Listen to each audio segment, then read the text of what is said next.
Hey, Johnny. Welcome, everyone. Well, welcome, everyone, and my name is Will Wilkinson. I help coordinate the local spiritual cinema community. And I want to thank all of you for coming out. Apologize for whatever seating chaos there's been. There's been an overwhelming response to this event. And we've done the best we could to seat everyone who pre-registered. I think everybody's getting in, but some of you are standing. If some of you feel limber, there's three up here. Can you just put up your hand if you've got a vacant seat beside you?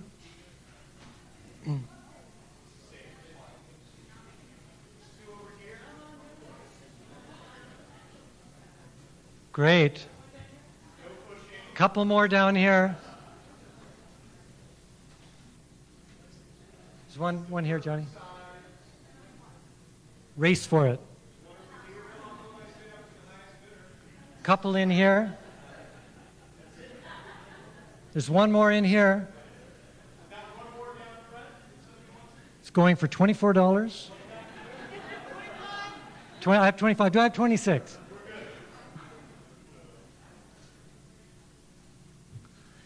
I want to welcome all of you to this remarkable evening. I'd like to thank the people who helped pull this off, kind of in record time. And I'm not going to mention everyone. I wonder if Matt's here. Is Matt here from Mobius? Matt, stand up. I want to embarrass you for a sec. Matt. Now, just to explain why you're clapping, because you don't know, unless everybody here knows Matt, Matt made the poster, and I think it's frameable. So thanks, Matt. It's my pleasure to introduce Stephen Simon on your program. It tells a bit about his credentials. We couldn't fit everything in there. And on the front page, a little of his journey that brought him to Ashland. He lives here.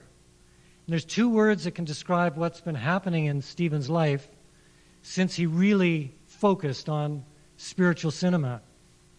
And that's explosive success. He's been touring. 3 weeks ago, he was down in LA and did a seminar for, I think, 600 people. And last week, he was in Santa Fe and had a sold-out seminar there. He's written this book, The Force is With You, which is out in the lobby for sale. He started spiritual communities that are sprouting up all over the world. I don't know how many there are now. A lot. All right. And there's one here, and we'd love you to become part of that. There is information on how to do that in the lobby. And he started a nonprofit, the Institute for Spiritual Enlightenment. Just listen to the mission. To be an idea incubator that nurtures creativity, ignites the imagination, and awakens the sacred within. To use traditional and new media to express ideas that illumine and inspire individual and social transformation. That's something I can get behind. It's awesome.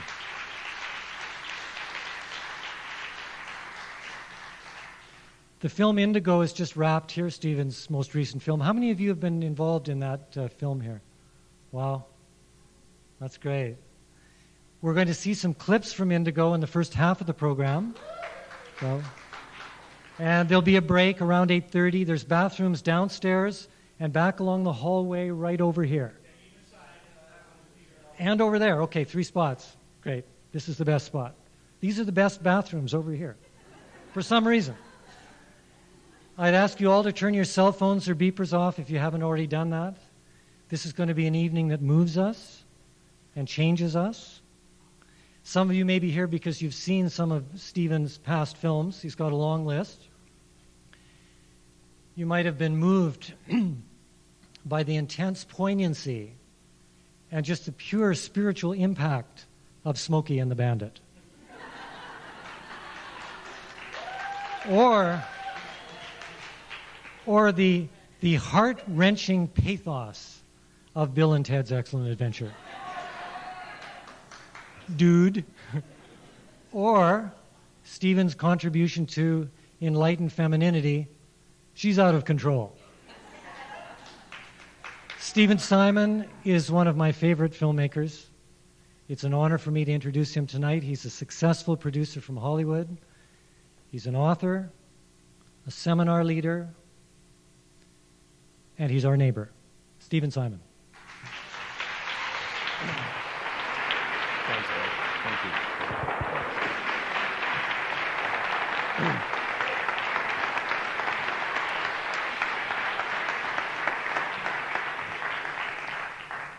Oh, this is so much fun to be home and to be doing this. Welcome tonight. We have a lot of ground to cover, and I'm going to jump right into it. Welcome to a crusade.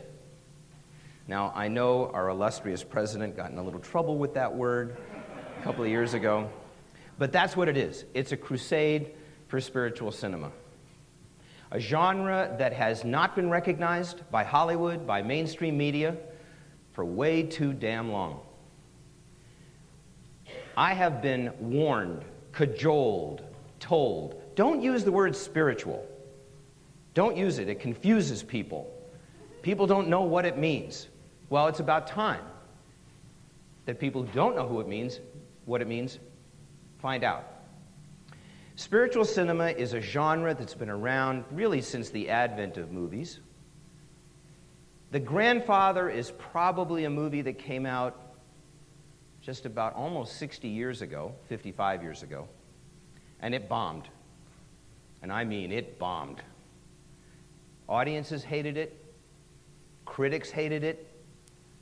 So much so that the director thought, you know, I think this is my best work, and if the audiences don't like it, maybe I should just quit.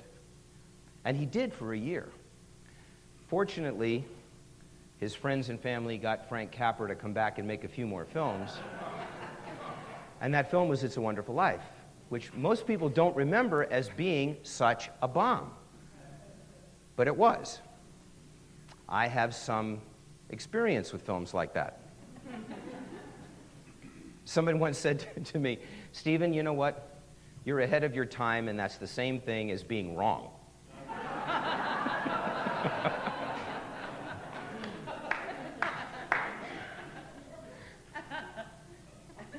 going to be quoting you a lot tonight. I hope that's not true. I have been on this journey for a while. As Will said, I've been a producer for 25 years. I've made about 25 films as an executive and as a producer. I have been the president of 3 different major production companies in the film industry, and I have been fired from all 3 of those jobs. That always gets applause. I have made more movies that have lost money than have made money. I have lost everything in my life twice. Been through a bankruptcy. My ex-wife 15 years ago had a psychotic break and disappeared, and I've raised 4 daughters of my own for the last 15 years.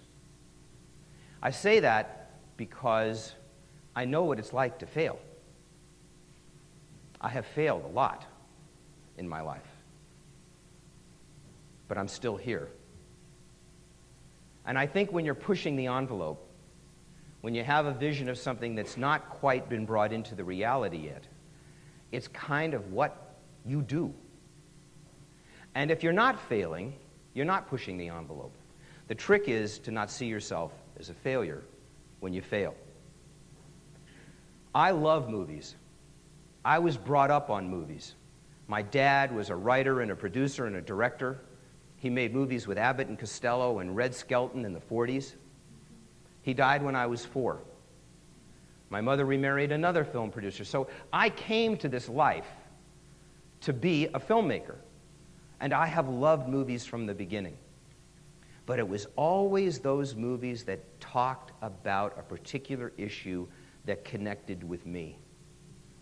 And in 1968, I saw the one film, more than any film, that changed everything for me, and that was 2001, A Space Odyssey.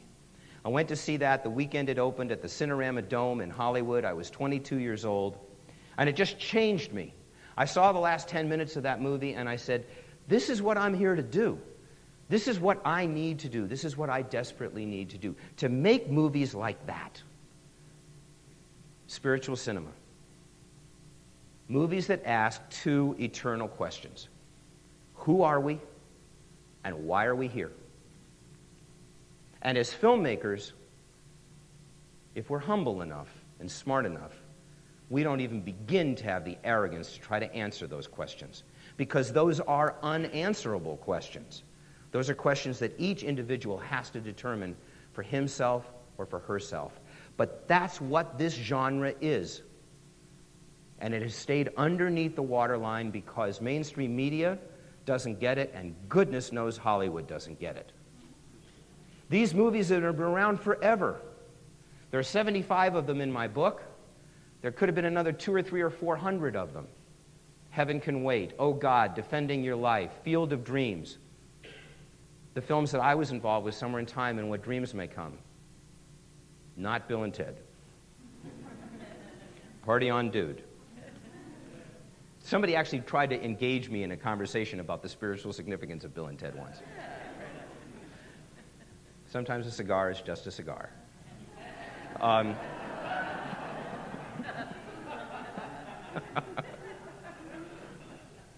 So what we're about, and what this journey is about, this explosion, as Will mentioned, is that I got to the experience with What Dreams May Come, which we'll talk about in a minute. When it was done, something happened, which I'll discuss with you. And it changed everything for me. Everything shifted. I'd been wanting to make these movies forever. It's the only thing I wanted to do. I saw this genre not being recognized.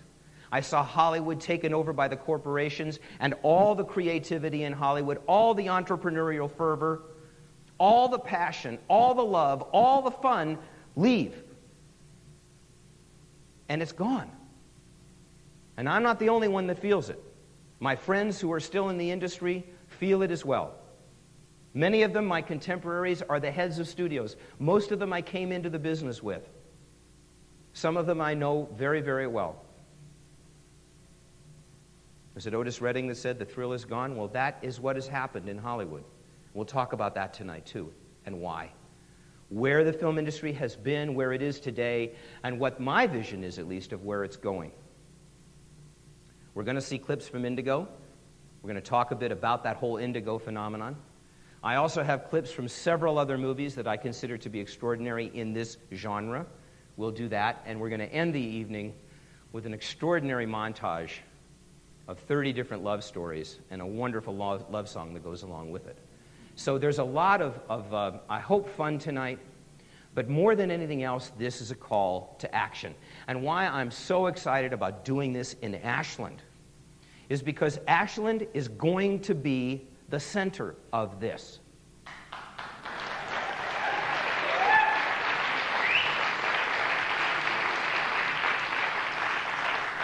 And I will make you some promises tonight. I will make you some commitments tonight, and I'm your neighbor, and you can hold me to this. Within the next 2 to 3 years, Ashland will be to spiritual cinema what Sundance is to independent film.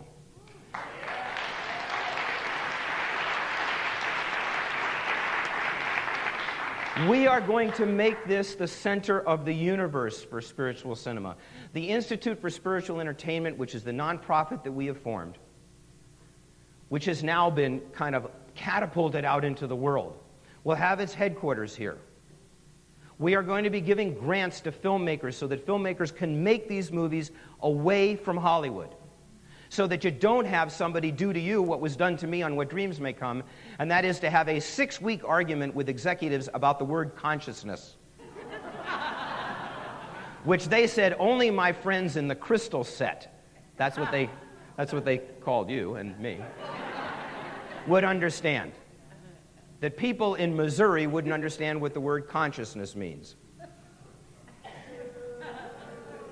That's not going to happen with this. This will be the center of that. We are going to have a campus here, similar to what they have in Sundance, where we will workshop these kinds of movies.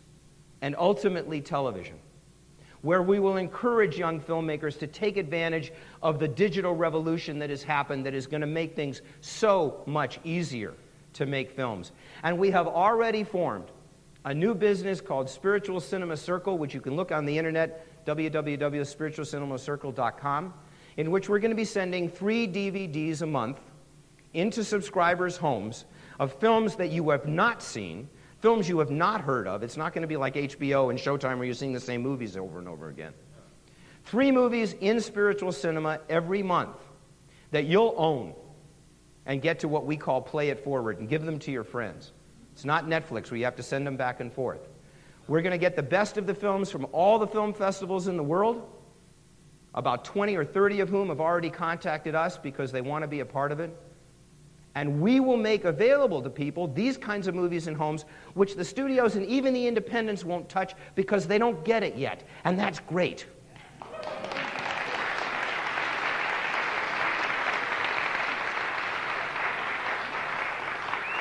Because we are in the right place at the right time. The old paradigm is dying. And like all paradigms, when it dies, it is being dragged out of the room with its fingernails scratching along the ground, screaming and hollering, "I don't want to go."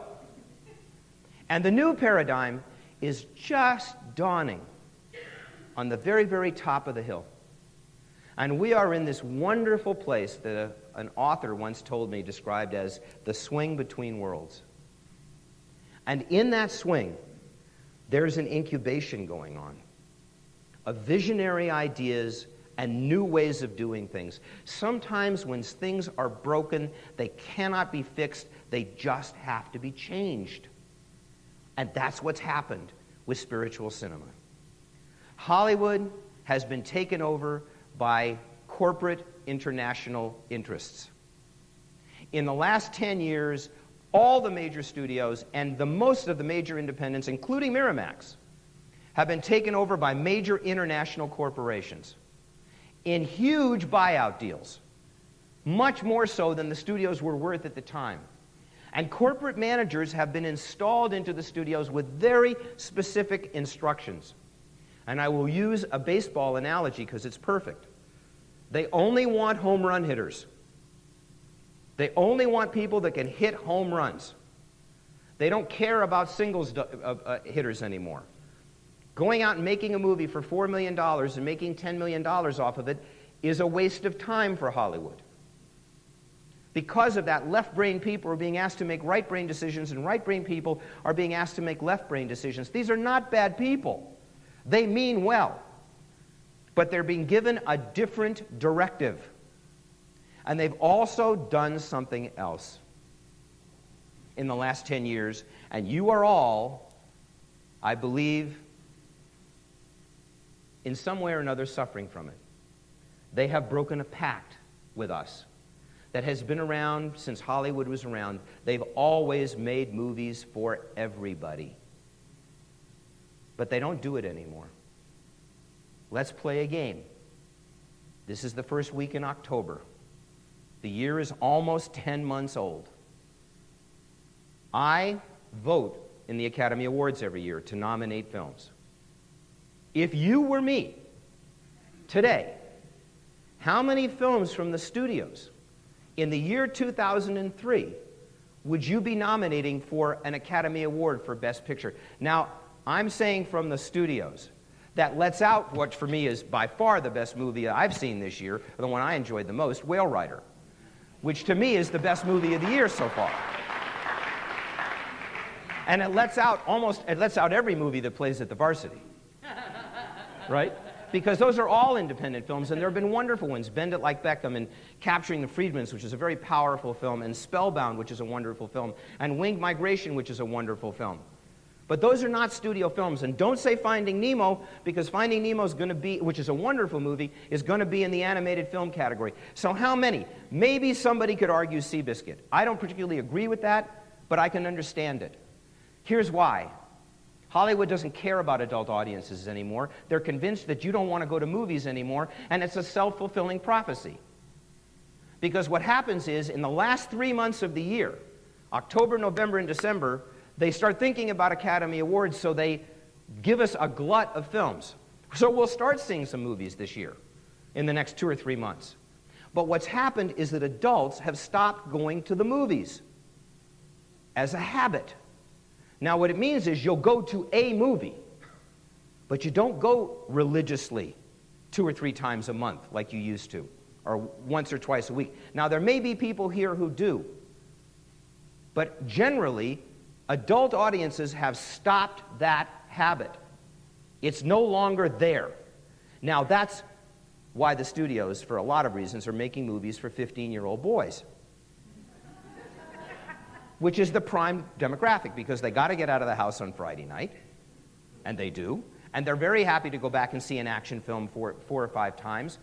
Many of you saw the second Matrix movie and were disappointed in it because it had, quote, too much action in it. And it didn't have all the creativity from before. But that's because the Wachowskis were given $300 million to make 2 films, and they were told, you better get the 16-year-old boys to come back and see it 4 or 5 times, and you better do cool action sequences. This is why we are in this swing between worlds, and there's this great opportunity to make these films. And I'm going to define what they believe they are. It's not what Hollywood does. It's not an average cost of $90 million, because that's what the average Hollywood studio movie costs today to make into market. That's not what it's about. It's not about action and major movie stars who get $25 million a movie. Give me a break. I mean, $25 million a movie? It's a return to shamanic storytelling. That's what these films are. It's going backwards to go forwards. It's saying there are great stories to tell. You loved Whale Rider, those of you who saw it and loved it, because it's a great story. No major stars, one sequence that had some very, very rudimentary visual effects in it. But the story hooked you, and it kept you, and it inspired you, and it empowered you. That's what these films can do. And that's why there are 50 or 60 million people in this country alone who consider themselves on some kind of a spiritual path. You are underserved. You don't get these movies on a regular basis, and that's what we're going to change. We will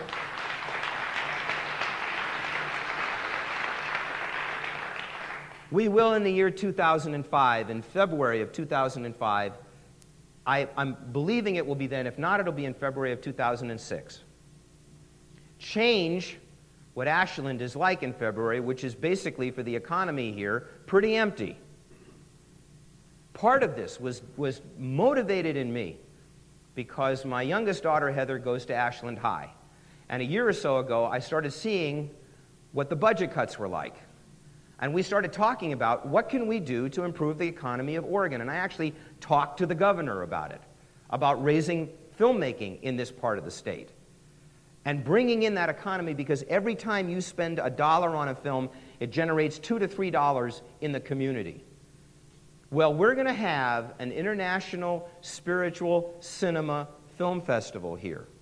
And we will bring in filmmakers from all around the world. And we're going to do it in February, after Sundance and before the Oregon Shakespeare Festival opens.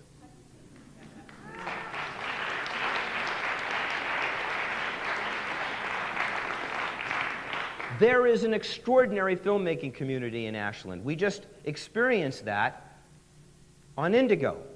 There are some very talented people here, and there were some people who had never made a film before, who now have the experience of having made a film, and we are going to make those films here. This area will support it. The talent is here. People want to do this and not have to travel to LA all the time, and that is what we're going to do. So that's part of the vision of what we're about.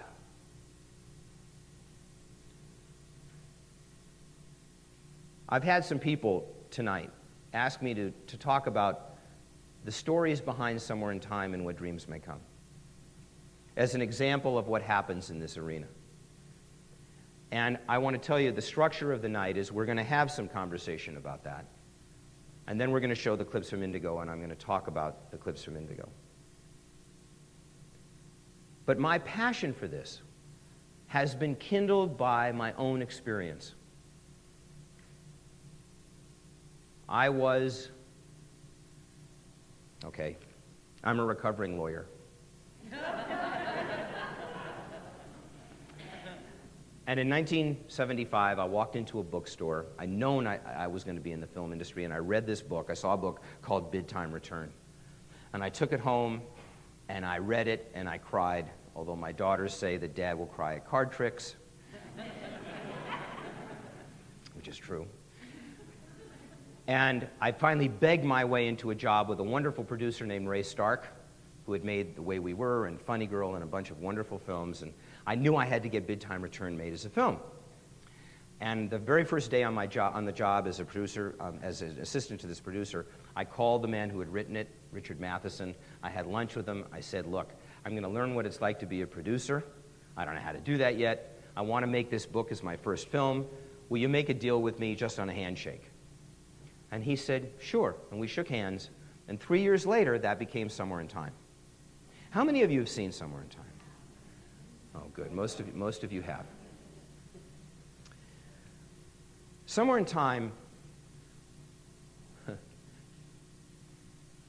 got developed because of something that happens in Hollywood, which is people do favors for each other. I had made a movie called Smokey and the Bandit for Universal, which was very successful. The director who I chose, Jeannot Swark, had done Jaws 2 for Universal. They were very happy with us. They had no intention of making Somewhere in Time, but they let us develop it because that was what people do for each other in the industry. And we got to the key moment. And all of you who are in business or in any kind of practice know there's a key moment in everything, right, that you do. There's a key moment. And we were going to have a meeting in January of 1979, and I knew they didn't want to make the movie. Very important date, because in December of 1978, Superman 1 had opened, and Chris Reeve was the hottest actor in the film industry. So we go into this meeting with the head of the studio, the director and myself and the other executives, and Ned Tannen starts the meeting like this. You know, I really love you guys.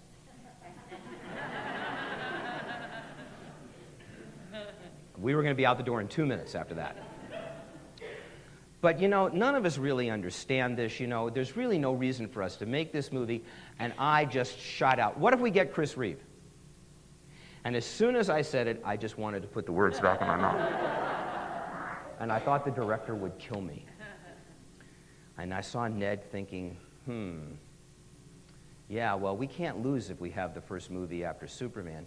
He said, now we had a $4 million budget for the entire film. That's how much the film cost. And Chris was getting $2 million offers to star in films at that point, which was an enormous amount of money in 1979 for an actor. $2 million was the top. Today it's $25 million. And I said, well, wait a minute, what about, and I may have mentioned a couple, he said, no, you get Chris Reeve, you can make the movie. If you don't come back. So I walk out of the meeting with Jeannot, and he looked at me. It was a great Laurel and Hardy moment. You know, this is another fine mess you've gotten us into.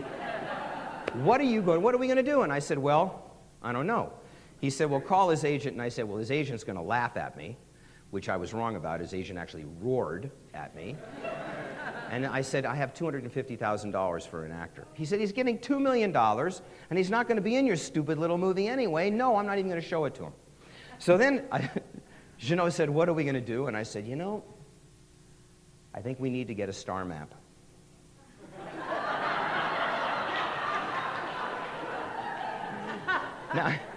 Now, for those of you who have not visited LA, when you drive along Sunset Boulevard and Hollywood Boulevard, they sell maps to the stars' homes. 80% of which are just made up because, you know, you go on a tour and somebody says, you know, Bruce Willis lives in that house in Bel Air, and unless Bruce is out mowing the lawn, you know, you don't know whether it's his house or not. And I said, what else are we going to do? Let's take a chance. We actually went onto Sunset. We bought a star map. I've lived in LA my whole life. Never done that. And yeah, sure enough, Christopher Reeve, Hollywood Hills. We get in the car and we go. And I take a script with me and I said, you know, we're going to go. Desperate people do desperate things. There's a wonderful line in an old movie with an actor that many of you will remember, Victor Mature. And he has a wonderful line in it, which is, fools are the only ones that accomplish the impossible because they are the only ones who try. So two fools drive to Christopher Reeve's supposed house in the Hollywood Hills, walk up, knock on the door, door opens, and there's Chris. Answers the door. So now I'm like, I actually wasn't prepared for it. So this is what happened. Hi, I'm a producer, he's a director, we have a script at Universal that we want to make, we can't get it made unless you star in it because they won't make it with anybody other than you. Your agent won't even show it to you. Here's the script, will you please read it? And I found out from Chris later, the key phrase there was, your agent won't even show it to you. Because he said to me, what do you mean my agent won't show it to me? And well, he said that, you won't read it because we don't have a lot of money. He said, give me the script, give me your phone number, I'll call you tomorrow. So he read it. Janelle went back to his house, I went back to my house. Neither one of us, I'm sure, slept that night. We get a call from Chris first thing the next morning, come up to my house. I go pick up Janelle, we go to his house, we walk in. He said, guys, I'm in, this is my next film.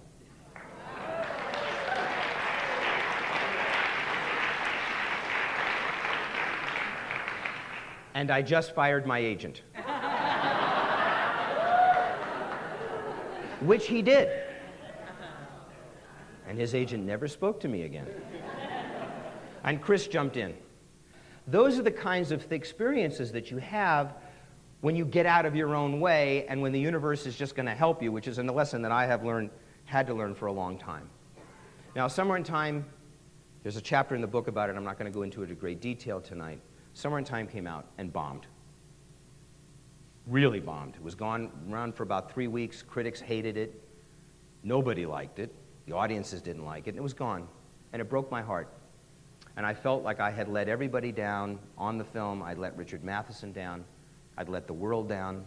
I disappeared into my home. I grew this, which I haven't shaved since. And it disappeared. And when we were shooting Somewhere in Time, Richard had given me the galleys for What Dreams May Come. And I had said to him, well, it took us 3 years to get Somewhere in Time made. It won't take me 3 years to get What Dreams May Come made. And I didn't lie, it took 20. And everyone told me I was crazy, these movies, you got to get your head out of this, this spirituality stuff that you're into. Remember, this is right before Shirley MacLaine wrote her book. This is right before Out on a Limb. And Shirley is the one who broke the pattern for everybody. Shirley is the one who was the hero for all of us, because Shirley, who I met with last weekend in Santa Fe, who's very much involved and is going to be very involved with us and with helping this spiritual cinema genre go forward, Shirley was the one that really is the hero, because she said, I'm going to go out on a limb.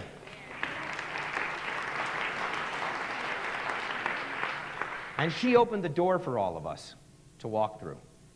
But then I had to make a living. And I made other films, some of which I'm proud of, some of which I'm not. And time went by, and about 4 years later, a little unknown cable channel called HBO went on the air, and they started buying movies, but they didn't have a lot of money, so they bought unsuccessful movies to put on the air, which is a really interesting concept when you think about it. And which is a great way to get ratings, right? And people started requesting Somewhere in Time. And it started to build, and it started to build. And finally, Universal called and said, what's going on with your movie? All of a sudden, people are trying to rent the cassette. The video cassette is selling.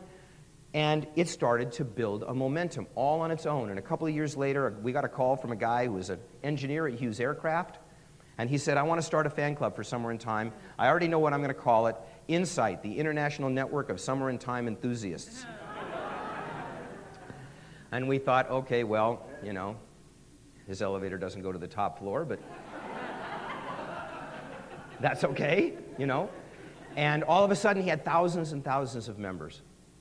And the film is now one of the top 12 selling video cassettes in the history of Universal. That's because of you. It's because of you. Because people found it and embraced it. Sometimes you have to put these movies out ahead of their time, because they set a precedent, they set a resonance for other films to come behind them. And now the fan club for Somewhere in Time takes over the Grand Hotel in a weekend in October. My daughters and I are going there in 2 weeks. And the entire weekend is devoted to Somewhere in Time, where they show the film, and we do tours around the island for where we shot things. And on Saturday night, there's a costume parade, and everybody comes dressed in 1912 costumes to dinner. It's an extraordinary evening. And the first time I went back, because it was hard for me to go, I was very happily and very newly married when we made Somewhere in Time. And because of what had happened with my ex-wife, it was very hard for me to go back. Finally, my daughters basically made the deal behind my back and said, "You're going," and we went. And the first time I was there, I went down in the early morning to see this place where we had shot the Is It You scene, where they first meet. And the fan club and the state of Michigan have erected a plaque, a bronze plaque, on a boulder there. And it says, "On this place, on June 28th, 1912, Richard Collier met Elise McKenna." And I thought, that's it. I'm home. This is what I'm here to do. This is what these movies are about. I went through a lot of other experiences. I went through the experience that I told you about with my family, and I needed to make a living, and I took a job with a wonderful man named Dino De Laurentiis and started running his film company. And his mandate was, let's make money. So I made a movie called Body of Evidence with Madonna. Most of you, whoever saw that movie, would not admit it in this group anyway. All I can say is that it did wonders for the sale of hot wax for a while. Those of you who are laughing just gave yourself away. It was a pretty sleazy movie. Working with her was the most fun I've ever had. It's a whole other story. She's an amazing human being. Taught me a lot about courage and integrity and being honest, and she's a fantastic person. When you're making a movie, you have to kind of believe what you're doing. And we made Body of Evidence, and we took it to the Ziegfeld Theater in New York, which is a big theater, 1,000 seats, January 12th, 1993. And people started to giggle. And then they started to laugh. And then they started to boo. Now, I've made some films that none of you have ever heard of, or I'll be surprised. Anybody ever hear of or see the film Ruskies? No one. 1985. It's a wonderful little movie about 3 12-year-old boys that find a shipwrecked Russian sailor. I was very proud of that movie. That movie was a total disaster in every way, but I'm very proud of it. I'd never been in a place where I was ashamed, where I felt humiliated. And I was dating somebody at that time. She was with me in New York, and the director and his wife and Ann and I went out to dinner. And we all drank a lot of wine, and we wined with our wine. And about 3 o'clock in the morning, we were sitting in the hotel room, and I just broke down and started to cry. And she said something that changed my life, which is, I said to her, "Annie, what am I going to do?" And she said, "You know what? It's time to go back to your heart. It's time to stop being afraid to go to the next level. You did that with Somewhere in Time. You're scared because you've got the girls, because you have this responsibility to them, which you do. But this is not what you came here to do, Stephen. You didn't come here to make movies like Body of Evidence. Get what dreams may come off the shelf. Do what you have to do. This is what you're here to do. Go do it." And it changed everything for me. And I started to fight with my boss about the kind of movies we were making, and he fired me. The company was called Dino De Laurentiis Productions. He won, as well he should have. And it was over an experience with a wonderful writer named Ron Bass, who wrote Rain Man and a number of other things, and who had been Chris Reeve's lawyer when we had done Somewhere in Time. Ron became a dear friend of mine. Ron felt very responsible for me being fired, which he was not. I didn't do a very good job for Dino, and that's why he fired me. But Ron said to me, "Stephen, can I do something to help? I mean, I want to do something to help." And I said, "Yeah, will you adapt What Dreams May Come for me?" And he said, "Oh, don't ask me to do that." I mean, I love the book, I know, and you love it, but no one's ever going to do What Dreams May Come. No one is ever going to do that movie. It's too far out there. No one's ever going to get it. You know, I get too much money, Ron. I get $1 million a screenplay. No one's going to hire me to do it. I said, Ron, give me one pitch at one studio. Just give me one. And he said, okay. I picked MGM for reasons that are not important, and I picked him up to drive. Now, how many of you have seen What Dreams May Come? Oh, great. Okay. How many of you have read the novel of What Dreams May Come? Just a very few of you. Okay, well, you know what everybody else is about to find out, which is there was a huge problem in the novel. In the novel, Annie commits suicide, and the children are still alive. So she leaves the kids without either parent. And it was a big issue. How do you create sympathy and empathy with somebody who takes her own life and leaves children without either parent, basically making them orphans? So we're driving to this pitch, and I said to Ron, listen, we got to talk about what we're going to do about the suicide, because it had always been a problem. And he said, I have no idea what we're going to do about the suicide. That's way too much of a detail. I haven't thought about it. They're going to say no anyway. And believe me, they won't ask. And I said, Ron, no one's going to do this unless we have an answer. And he said, no one's going to ask. We got in a big fight. Finally, he said to me, Stephen, I'm smarter than you are. I'm better at this than you are, both of which were true, by the way. And I absolutely know they're not going to ask that question. Now, let's not deal with it. Fine. We go into the meeting. The meeting goes great, much better than I'd thought.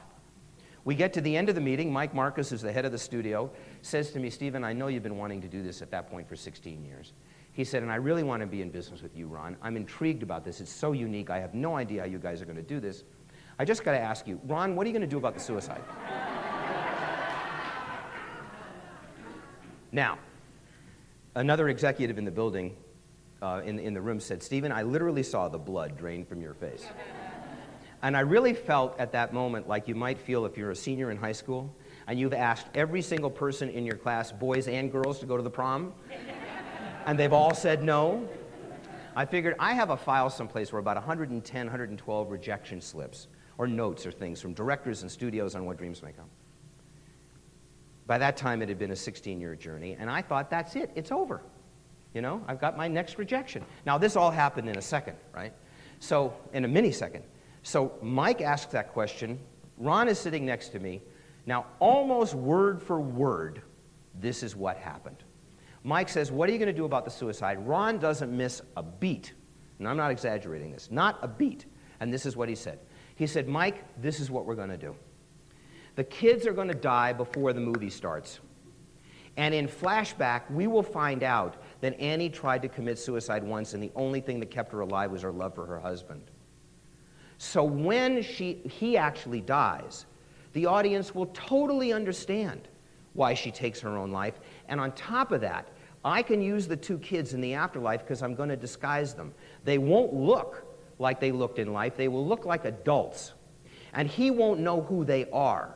So we'll have a great subplot where he can resolve issues with his children in the afterlife. It'll be two great reveals. It'll be really emotional. And as a matter of fact, the boy will have grown into a man, and the man will take him to the tracker who takes him to Annie. That's what I'm going to do about the suicide.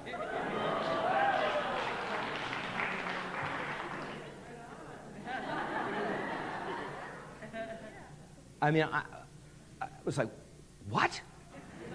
And Mike looks at Ron and looks at me and says, Stephen, congratulations, your movie is finally in development. That is brilliant.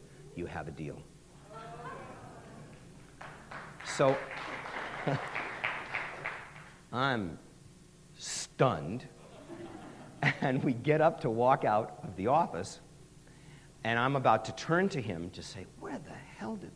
And I'm about to turn to him, and he says, Stephen, don't look at me. Don't ask me. I have no idea where that came from. It came out of my mouth. I'm scared to death. Let's get out of here.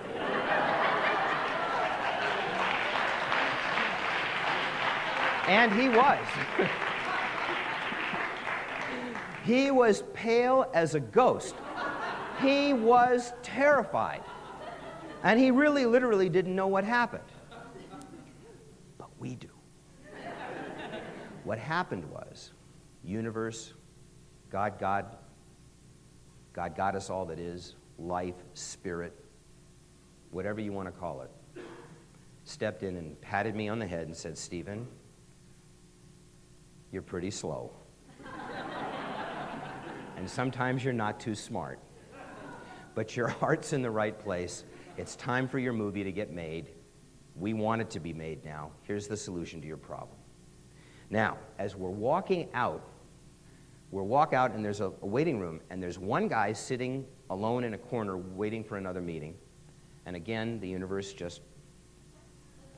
And I said to Ron, who knows everybody, and it was still like, I can't wait to get out of the building. I said to Ron, who is that?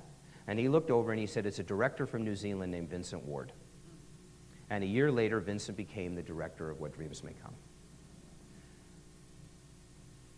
That's when I began to learn the lesson of getting out of my own way.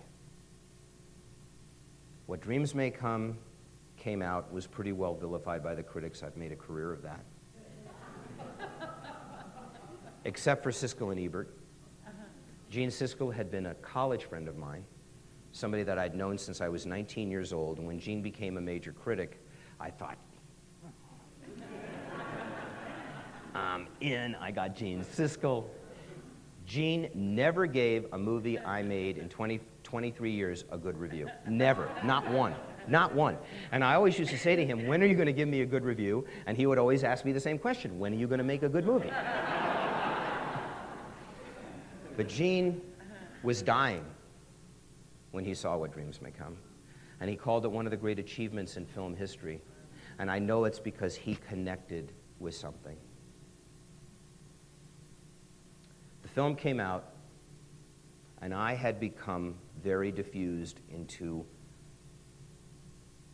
the Hollywood version of success, which is only how much money are you going to make?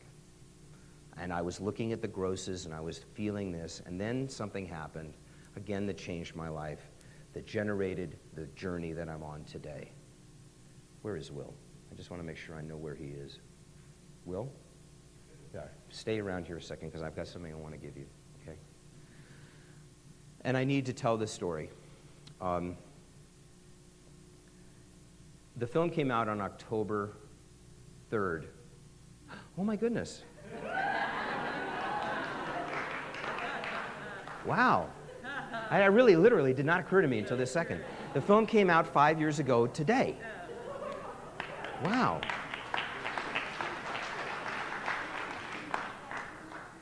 And in this first week, at the end of its first week of a run, we got a phone call from a theater owner in Milwaukee who said that a man had called the theater and had asked if he could be in touch with the studio that made it, because he had a terminally ill 17-year-old daughter who wanted to see the film, and she was too ill to get to the theaters. I have been challenged by a friend of mine to tell this story once without crying, and I'll never be able to do it, and that's okay. So I found out who he was, and I called him after I had gone to Polygram, and who financed the film. And I told him this. Now, those of you who know anything about the film industry know that studios are not exactly thrilled about making video cassettes of $80 million movies in the first week that they've been released. That's what pirates do for us, right? And they weren't thrilled about it, but I said, look, this is why we made the movie. It may not be why you made the movie, but it's why we made this movie, and we have to do this. And they were good about it, and they got a video made, and they had it actually couriered to Milwaukee, and a courier took it to his house and knocked on the door and gave it to him and said, we're going to pick it up in 24 hours, but you can have it for 24 hours. And I left a message on his home machine because I had found out through the theater owner in Milwaukee who he was, and I hoped that it did for what he wanted it to do. And I didn't hear anything from him, and about 2 weeks later, I get a phone call one morning, and I pick up the phone, and he said, this is Chuck Weber, can I talk to Stephen? And I said, this is Stephen, and he said, you sent the video cassette for me and for my daughter, and I want to talk to you, I want to tell you what happened. And I said, okay. And sometimes when you have experiences in life, you don't know until later how formative that experience was. But in that moment, as he was speaking, I literally felt cells change and a whole new perspective come into my life. This is what he told me. He said he was a single dad, so we had a connection. Amanda had a very rare form of cancer. She was 17. She was very, very brave up until the end. And then she got frightened because she had no idea where she would be and where she would go.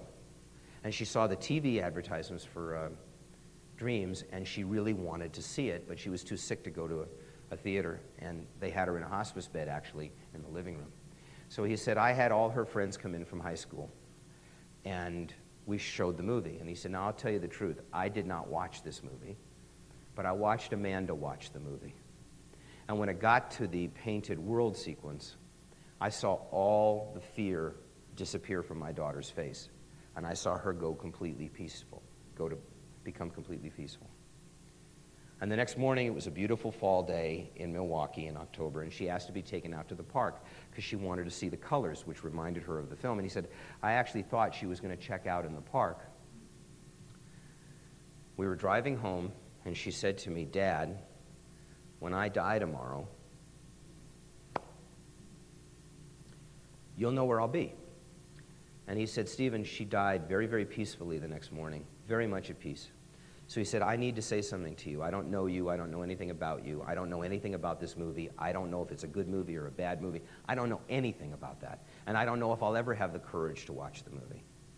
But I want you to know something. It changed the last 2 days of my daughter's life. And that, my friend, is the only success that you should ever care about.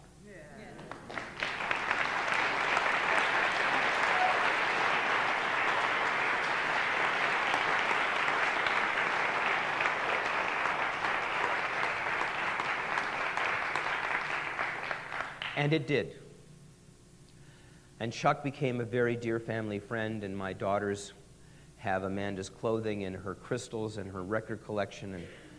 And Chuck meets us every year when we go to Milwaukee.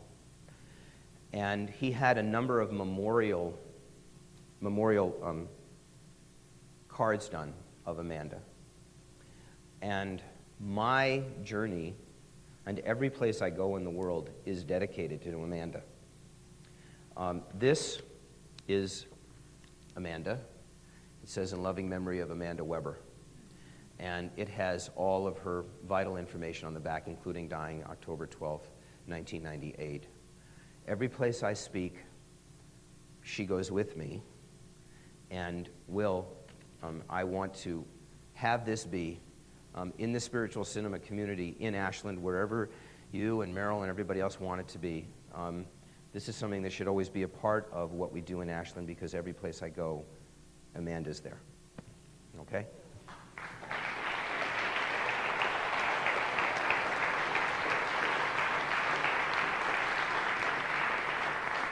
She also had a very twisted sense of humor.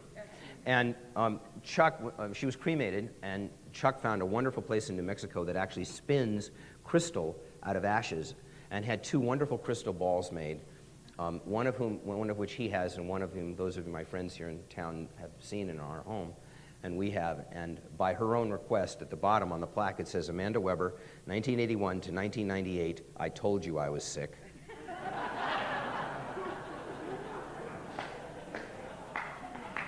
But it changed everything for me. And I no longer fit in. George Goebel, even though I never fit in anyway, George Goebel, the wonderful old comedian, had a wonderful phrase, if you ever felt the world was a tuxedo and you're a pair of brown shoes. Well, I was a pair of brown shoes, and nothing that I could do or tried to get done in Hollywood worked. And it got progressively more and more and more desperate for me. And it became very apparent that I could no longer survive in that atmosphere, but it's hard to let go. And then the single most important person that I have ever had in my life came into my life. This is an emotional night for me, because he's here. And I've never been able to say this to him in public before, but I'm going to get through it tonight. So I met a wonderful man who had a big influence on me, and started convincing me to try to get out of LA. And the more things that happened to me, the more blocks I came up against, the more he told me, you got to get out of LA. And he also encouraged me to write my book. And I didn't want to write the book, but he had a wonderful way of convincing me how to do it, which I'll tell in a second. And he kept saying to me, Stephen, come to Ashland. Get out. Come to Ashland. You know, you need to get out of that. You can't birth what you want to birth, this new paradigm, in the belly of the beast. You can't do that. And finally, things got really bad for me. I was not in any way being able to make a living. The universe was pushing me out and getting me to leave. And he finally said to me, you know, you're going to come, you're going to work with me for a while, we're going to find you a place in Ashland, and you're going to start your life over. And in December of 2001, my youngest daughter, Heather, and I got in the car with our dog. My other daughters were living in other places, and we moved to Ashland. And it changed everything for me. I got out of the perspective of Hollywood. I finished the book. He wound up getting it published for me. I started working here, and the vision for the spiritual cinema community, of which, by the way, Will mentioned, we have 50 around the world today, another 100 in formation. The vision for going on this journey started, and everything began in this place. And I owe that to one person, and one person only, who saved my life and saved my family. I am proud to call him my closest friend. I can tell now the story of how he encouraged me to write the book, because he lives here as well. Finally, I was fighting him one day and saying, I can't do this, I can't do this, I can't do this. And he gave me a line which I'll never forget, and it kind of convinced me to do it. I want to acknowledge you for this. He is an Ashland resident. Neil Donald Walsh, who wrote the Conversations with God books. Thank you, Neil. I love you so dearly.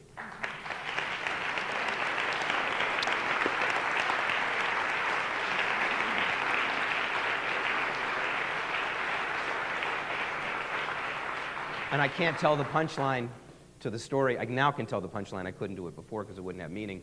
One day we were arguing about me writing the book, and Neil said, Stephen, you're going to write the book. You want to argue with my source?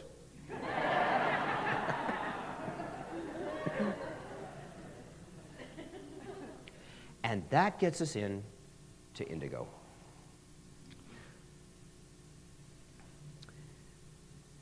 I said it's a return to storytelling, a return to shamanic storytelling.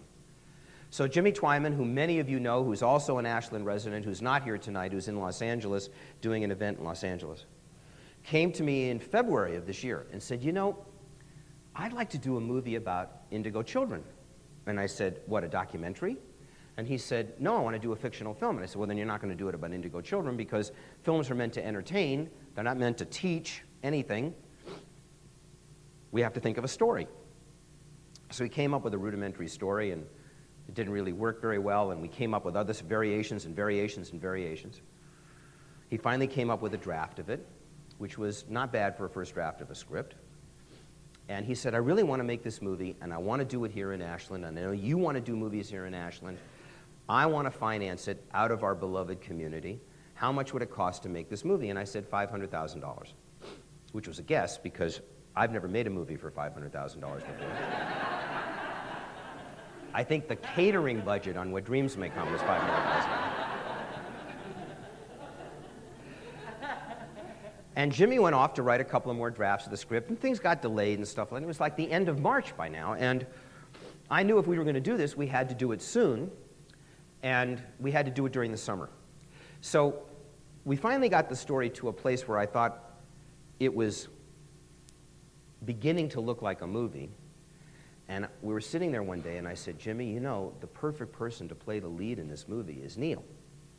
Now, many of you, most of you probably don't know that Neil is an extremely accomplished actor and director. Neil has been in dozens and dozens of plays, directed dozens of plays over the years, not in a film before, but a very accomplished dramatic actor.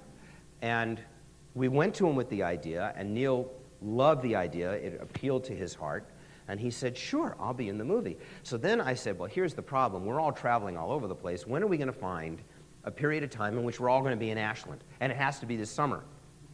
So because I have speaking engagements. Neil's all over the world. Neil flew in tonight from Amsterdam, from Prague, and literally came here from the airport to be at this event tonight, which I'm very grateful for. Jimmy has speaking events all over the country, so we all called the people who would do our scheduling, and lo and behold, none of us, to our shock, had anything planned in the month of August.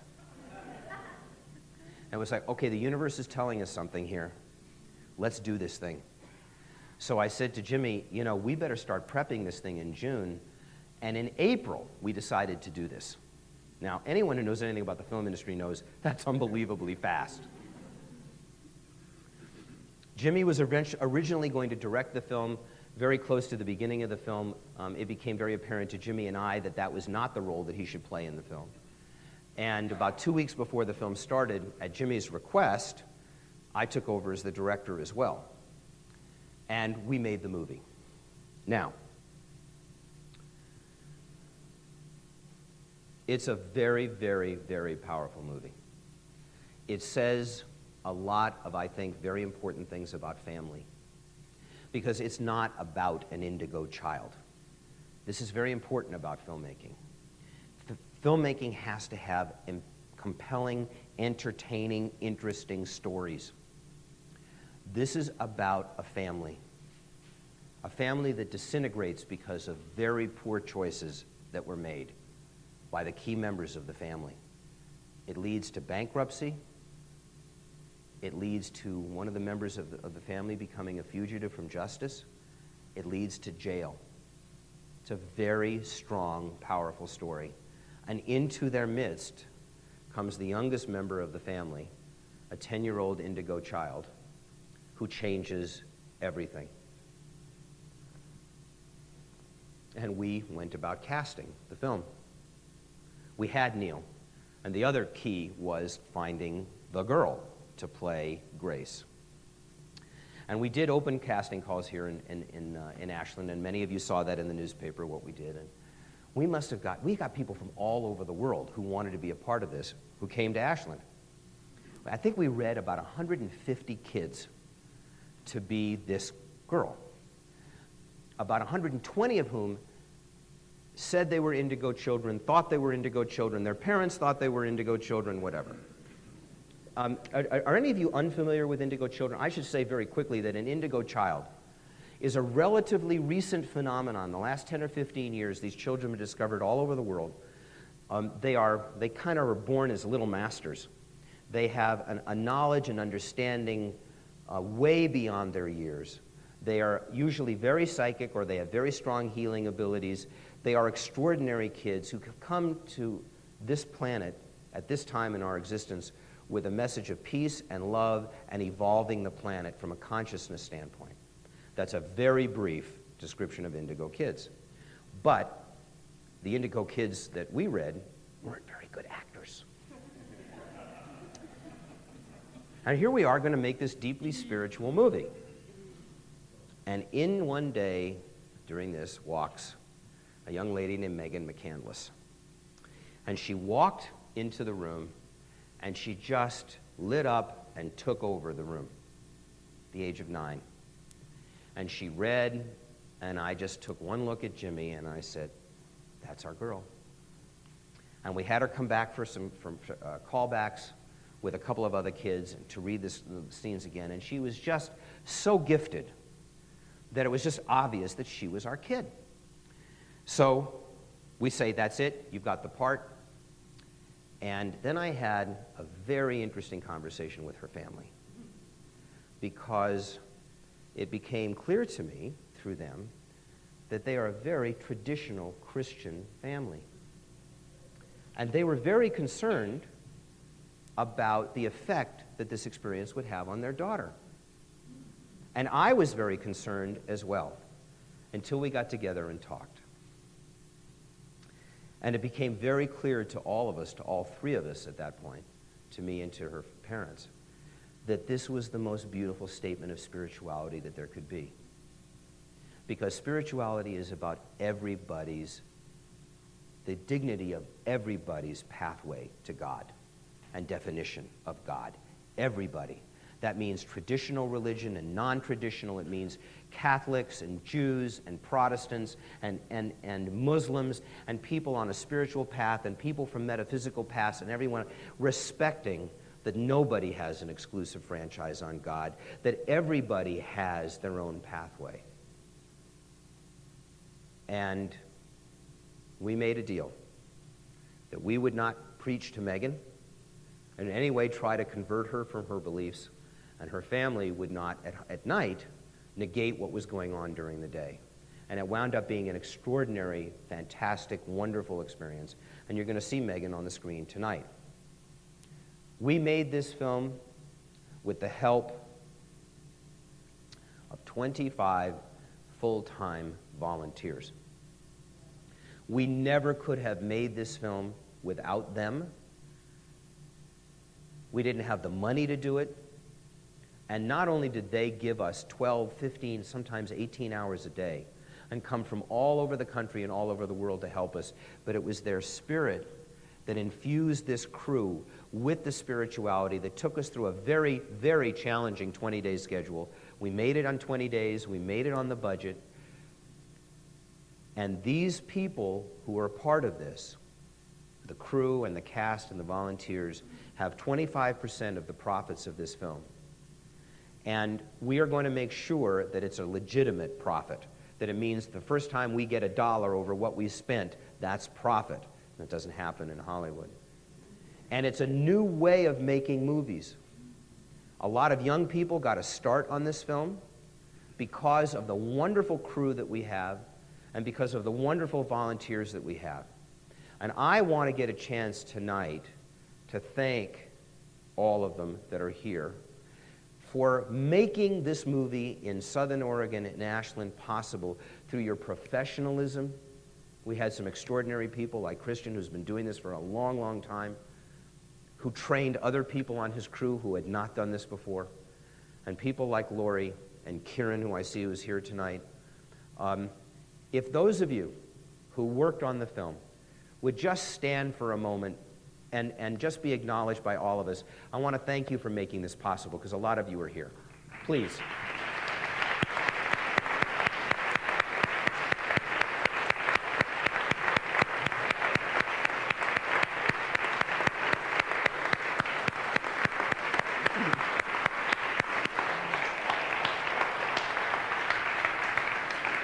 And of course, we had the Shakespeare Festival.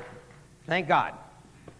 It's the only time I've ever done a schedule for a movie, looking in a play schedule as well, saying, okay, well, can they work on that day? No, they have a matinee that day. They can't work that day. Okay, can we do that? And somehow or another, it all came together. Now, let's show some footage from Indigo. I have to do about 45 minutes of disclaimers before you see this footage. Our poor editor in LA is just having heart palpitations. You guys can get this ready, because I'll start it in a couple of minutes. We have to get the screen on, and it takes about 30 seconds to warm up. How many of you have not seen rough cut footage from a film before? How many of you have not seen it? Please don't be shy and raise your hands. Okay, I need to prepare you for this, because you're used to seeing footage that's actually done, and this footage is raw. We just finished shooting this movie 5 weeks ago, and you're going to see 3 sequences from the film, and I'm going to set them all up for you. But you're going to hear one character speaking, and there's sound in the background, and the next character speaking, and it's not. The sound has not been done in post-production yet, so it's very rough. We have a little bit of hint in one scene of some music, but it's all very temporary. The colors jump around a little bit. This is really a rough cut of a film. And as a matter of fact, all 3 of the sequences that you're going to see tonight, since we put this DVD together 2 weeks ago, have been refined. We're using a couple of different takes, a couple of different angles. But it'll give you a sense, I think, of what Indigo is about. To set up the first sequence that you're going to see, a family, as I said, has disintegrated. A very wealthy and successful real estate developer has had his entire family disintegrate in front of him. His wife has left him. His son has been involved in an accident which the father takes responsibility for. His daughter has been arrested and put in jail for being involved in a drug bust. He has lost his business, all of his money, his home, his livelihood, and everything else has completely fallen apart. That's the first 20 minutes of the film. Where we pick this up is 5 years later. His daughter's lawyer has gone to her in jail and has said that her daughter is in danger. Her husband, the daughter's husband, Cheryl, and she had been involved in a drug bust. The husband got away. And now the lawyer tells Cheryl that the fugitive husband thinks that the little girl knows what happened to the drug money. And the little girl has been in a home for children for 5 years because the grandfather was unwilling to take the responsibility of raising the child. So the movie, as I said, has a lot of edge in it. Of course, the mother, Cheryl, is terrified about what's going to happen to her daughter, and even though she has never called her father by the name Dad, she calls him Ray, he is the only one she can call to come to the jail to talk to her about what's happened. Because somehow or another, she needs to convince him to go take this little girl and get out of this home before she gets kidnapped. This is the scene in the jail, filmed in Talent. Those of you who have been inside the Talent jail. Fewer of you will admit that than the people who admitted they saw Body of Evidence. So, yes, in this audience, I should say, yes, this was filmed in the Talent jail. And this is the scene between father and daughter, and it'll give you a flavor for what we're doing in the film, and we'll have 2 scenes after that. So you can run the first clip, Jordan.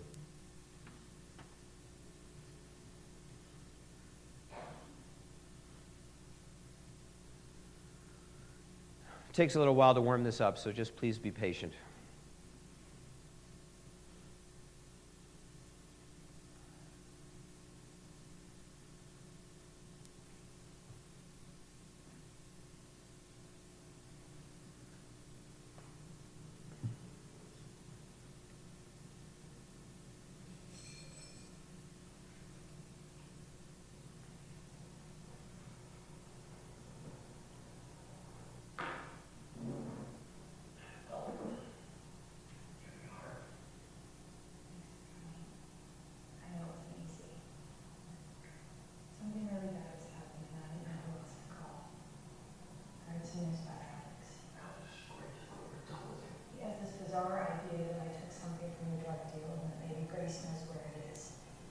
He ought to know I never took anything. I didn't have time.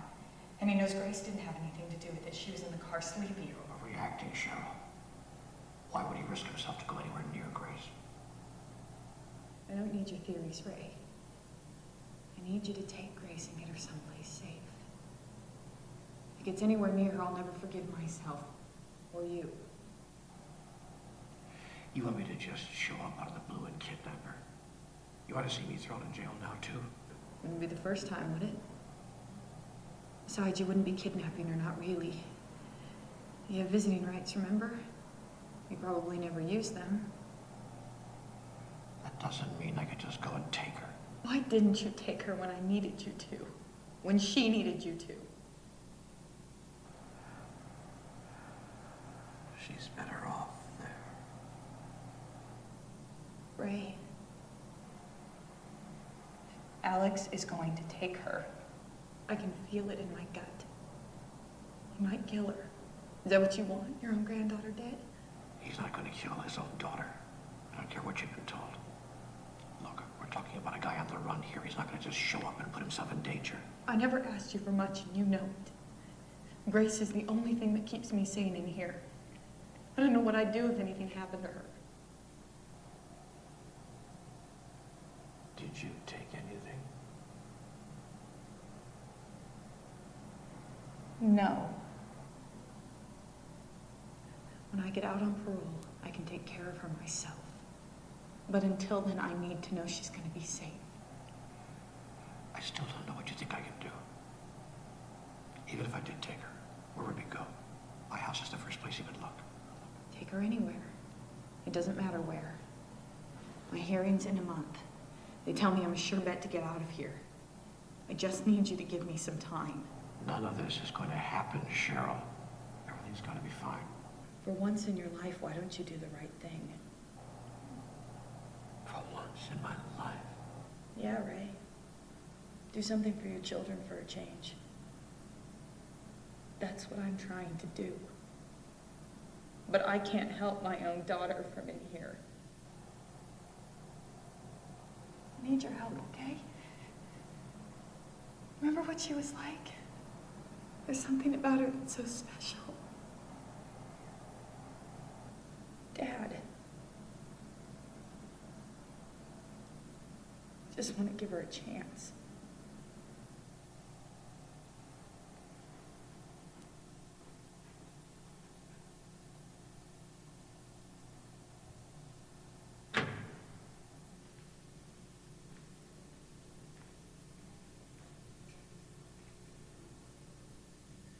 Okay, let's pause it for 1 second, Jordan.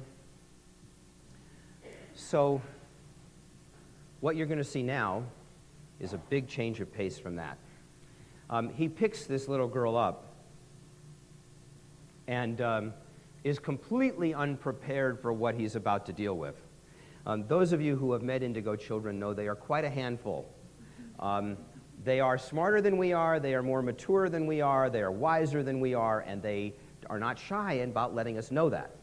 So he has just picked her up. He is about to go on a journey with her where he has not quite yet been able to figure out exactly what she's about. None of her powers have come into play yet. They go on the run, they check into a motel room, and then we'll play this sequence. Jordan?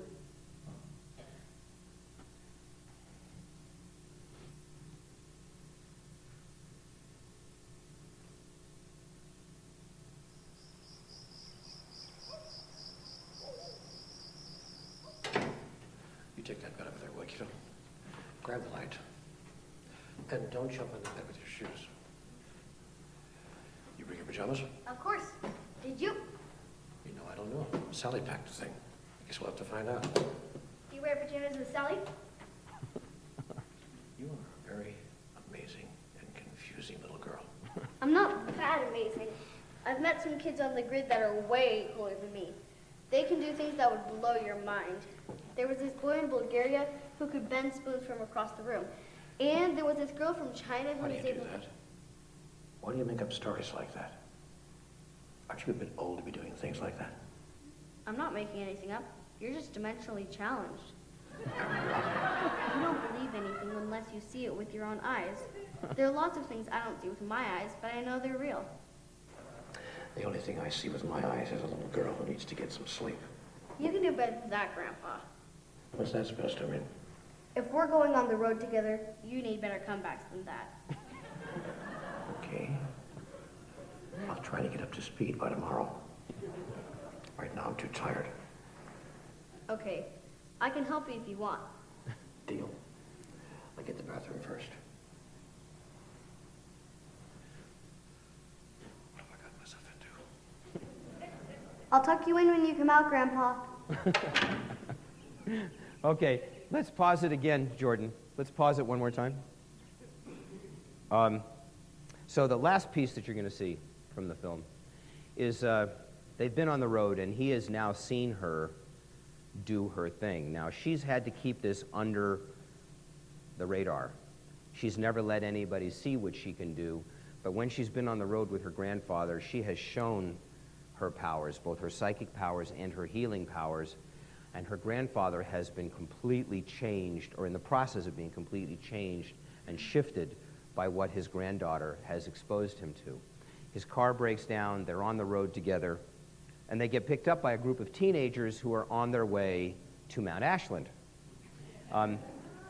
And they need to get into Ashland. This starts in northern Oregon. It's a road movie on its way to Ashland. It winds up in Ashland, and we have shots of the Shakespeare Festival and town and things like that. And you'll recognize a lot of things here.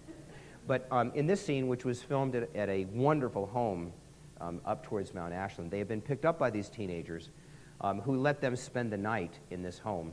And Grace has become much more comfortable now about being able to expose to people who and what she is, and we have this sequence. Let's go ahead, Jordan.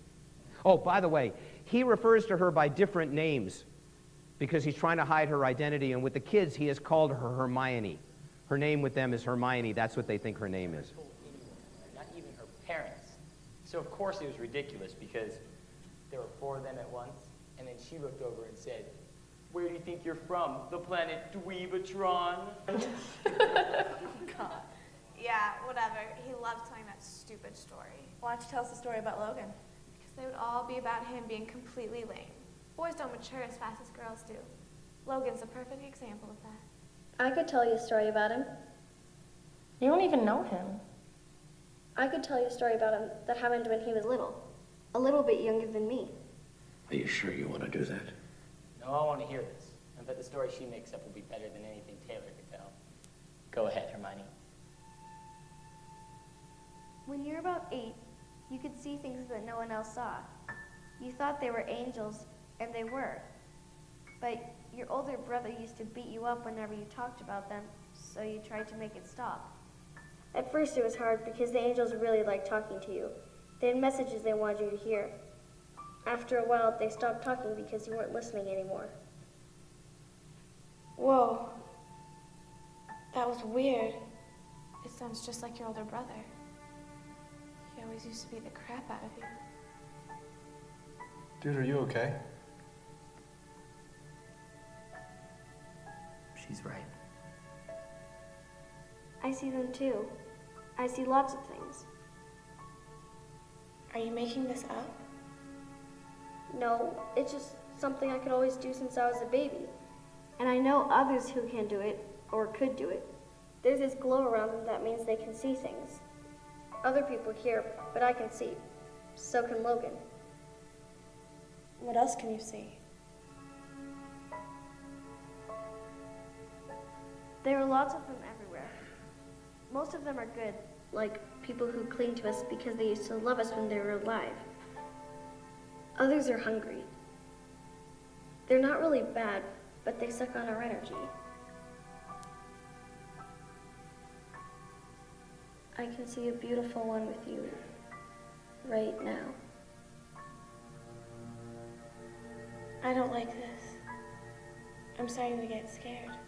Knock it off, Taylor. It's just a game. Go on, Hermione.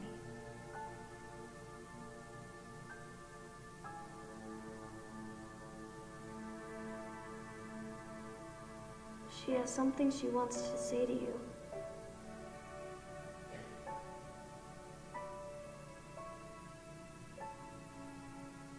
Mother.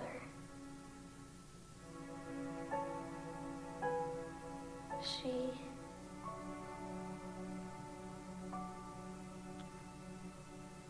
loves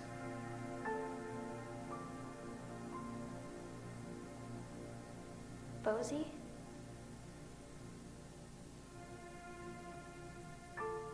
What if this is a joke? Why would you tell her about my mom? We didn't tell Hermione anything about your mother. I told Ray that she passed away, but that's it. Well, you had to have told him. How else would she have known? Calm down, Emma. I'm not gonna calm down, Logan. Try losing your mother than getting it thrown in your face. None of you understand. I do.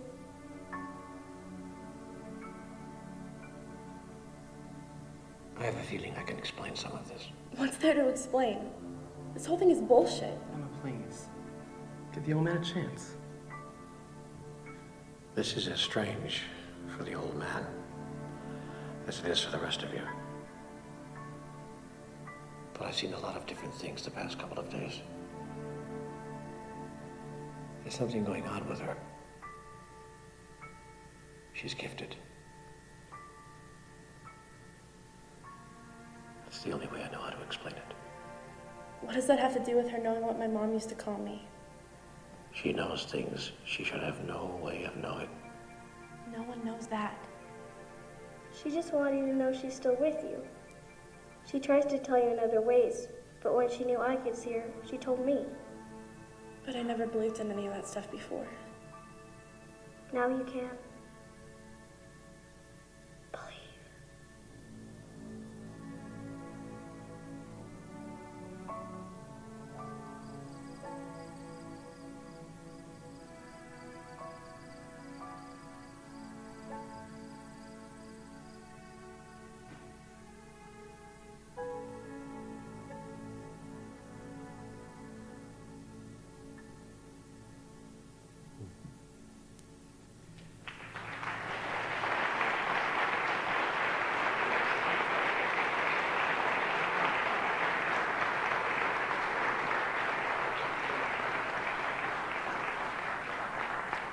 Excuse me a second. How'd that feel? Huh? Megan's mom and dad are here tonight. Stand up, stand up. Stand up, stand up, stand up.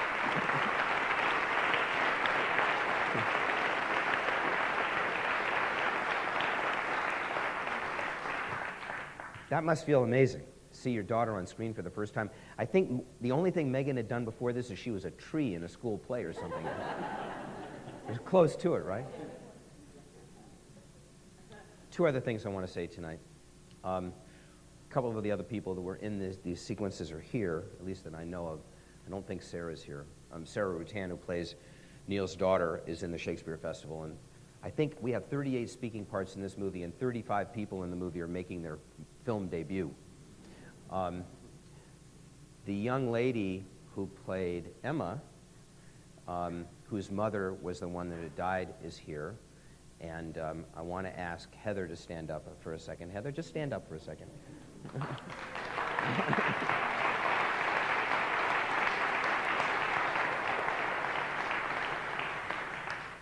It's my daughter.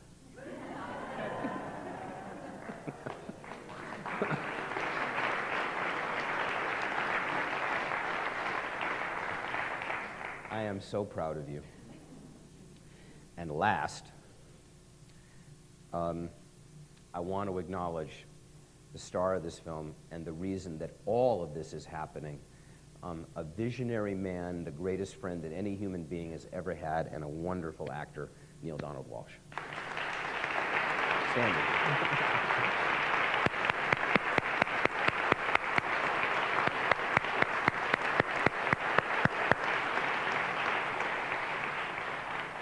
So now you have a flavor of Indigo.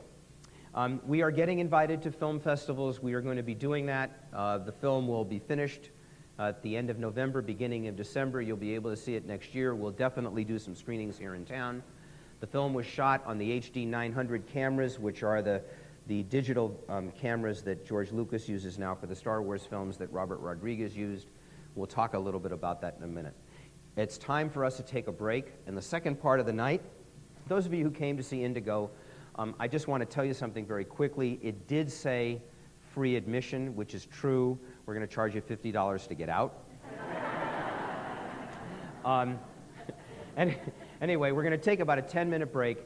We're going to do clips from other films, The Hours, which was my favorite film of 2002, which I believe fits in this genre, Far From Heaven, Bowling for Columbine, Antoine Fisher, which is a film that many of you may not have seen. We have this wonderful love story montage, and I also want to share with you what at least my vision is for where filmmaking is going, the extraordinary experience that we're all going to have in theaters and theater-like experiences as years go by, and we'll talk a little bit more about what their genre is and what we're going to be doing with it. So if we could take a 10-minute break and come back in 10 minutes, then we'll begin again.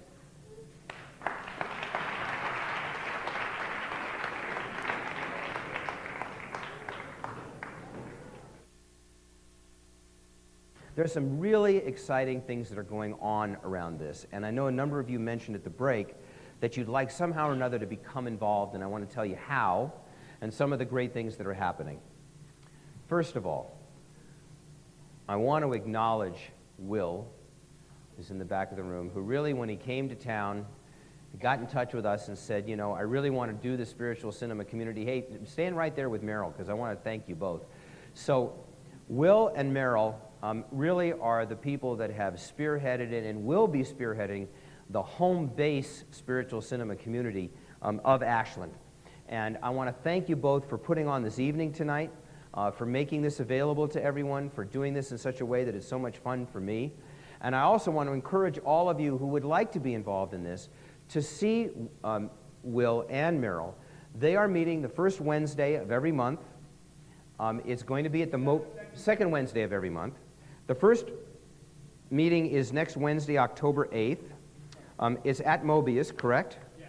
It's on 4th Street, right at A. And 281 4th Street. they're going to screen somewhere in time next Wednesday. And There's a dinner that they have available that you can do. You can become a member of the spiritual cinema community here. You can get the emails. You can get the information of what we're going to be doing.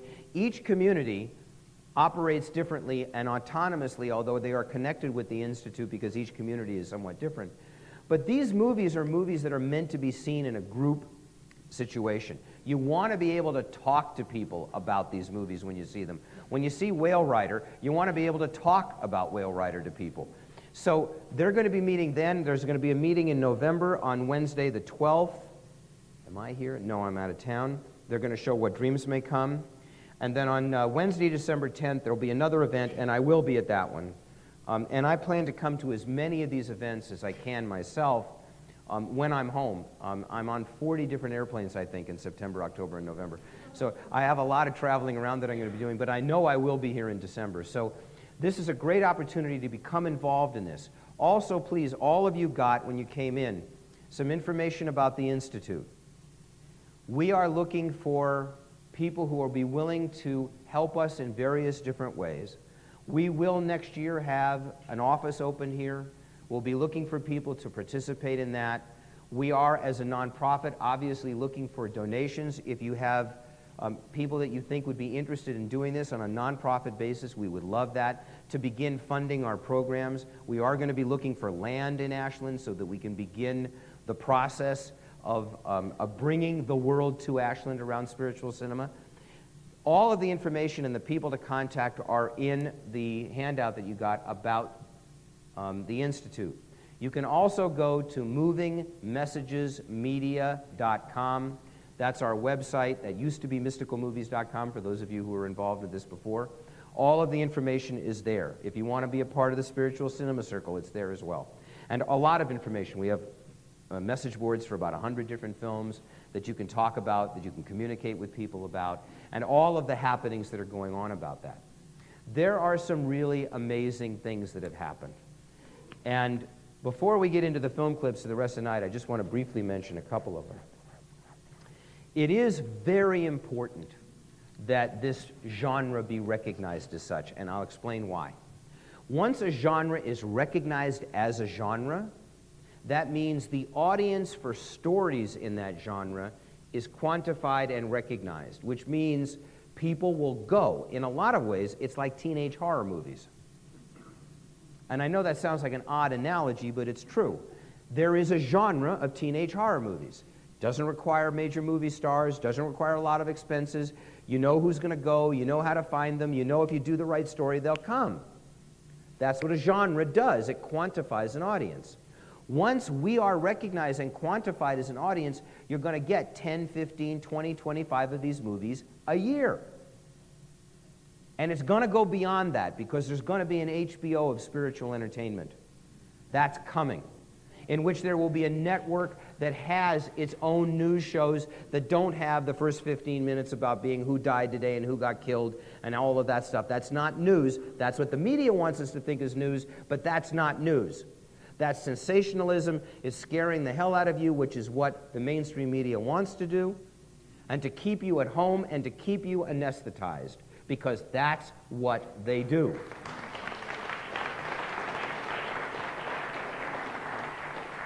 You know, the head of MSNBC News was quoted before the Iraq War saying exactly the following. Well, in the first war, it was the first President Bush. Now we have his son. That's a very good story. The villain is still the same, and it's a great villain, Saddam Hussein. But what's exciting for us is that our technology is so much more advanced now than it was before that we believe the sequel will be much more powerful than the original. Just talking about the war in Iraq. And that's fine. It is what it is, but we will have an alternative. It is not to replace anything. I do not see myself, and I do not believe we should see ourselves as metaphysical missionaries. We are not out to convert people. That's not what this is about. There is nothing more intrinsically valuable about a movie like Field of Dreams than there is a movie like Natural Born Killers. And that is hard for people to accept. But I believe it's the case. We are not better than. As my friend Neil, who has been up for about 25 straight hours and has now gone home and gone to bed, always says, ours is not a better way, it's a different way. This is a different kind of orientation. It is not meant to replace anything. It is not meant to have us be better than, because we are not. It's just an alternative. It's just another way of looking at things. And this HBO of spiritual entertainment will have its own Jay Leno and its own sitcoms and its own dramas, and it will be this kind of material. My God, there's a bass fishing channel.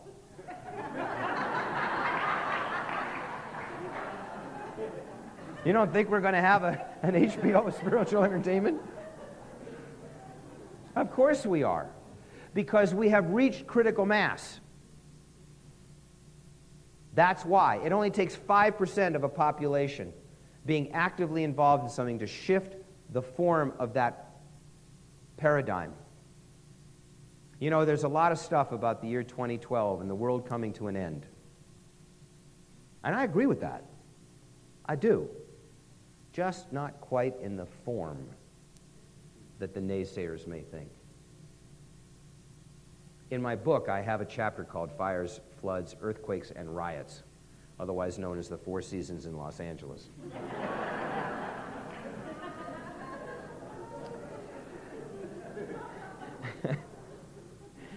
And it talks about all the disaster films, you know, Armageddon and all the things that are going to happen and all these terrible things that have befallen the planet, that are going to befall the planet, etc. And I don't believe that that's what our future is. I believe that's our past. And I believe those of us who know we have been here before, in Atlantis, in Lemuria, in the Mayan civilizations, and Egyptian civilizations, understand that we are projecting these things on the screen, not as to what we're going to do, as a reminder of what, oh, been there, done that. We're not going to do that again. And what's fascinating and what I love doing with audiences, and I'll do it tonight, is can you think of a movie set in the future where the world has worked out, everything has been resolved as far as major societal things are concerned, and we didn't get there by means of some kind of disaster, the polar ice caps melting, you know, et cetera, that wars have not gotten us to where we're going, so don't say Star Trek because it doesn't count. I knew that. I knew Star Trek is going to come up. But, you know, the Klingons are still out to kill the humans and stuff like that, so, you know, it's not Star Trek. Can you think of one film set in the future where that works? Now, I'm sorry? No, because in the future they have these automatons that have no choice of being... I'm sorry? Well, if you want to talk about metaphysical pornography, a friend of mine who's the minister in Chicago at the Unity Church in Chicago, Ed Townley, when I said this question once, he said, of course, the Jetsons. So maybe one little asterisk about the Jetsons. And the reason I say that is that maybe you can think of one or two. I personally don't think there are many, or if any at all. That's because we don't have the societal experience of having it worked out yet. And the visionaries, the filmmakers, many of whom I'm sure are going to be sitting in this room tonight, are going to be the ones that say, okay, look, I'm going to set a movie 5 years in the future where men and women have figured out how to be in relationship with each other in total equality. I'm going to figure out how we can get to where we're going without going through Armageddon. I'm going to figure that out. Maybe these alien movies that we see, why are we fascinated with aliens?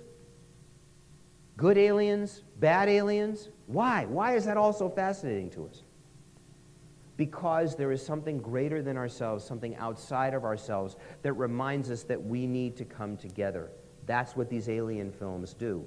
You know, has anyone ever thought why we're so fascinating to people and beings from other planets? I mean, what is so fascinating about the Earth? Why have we become the e-ticket of the universe?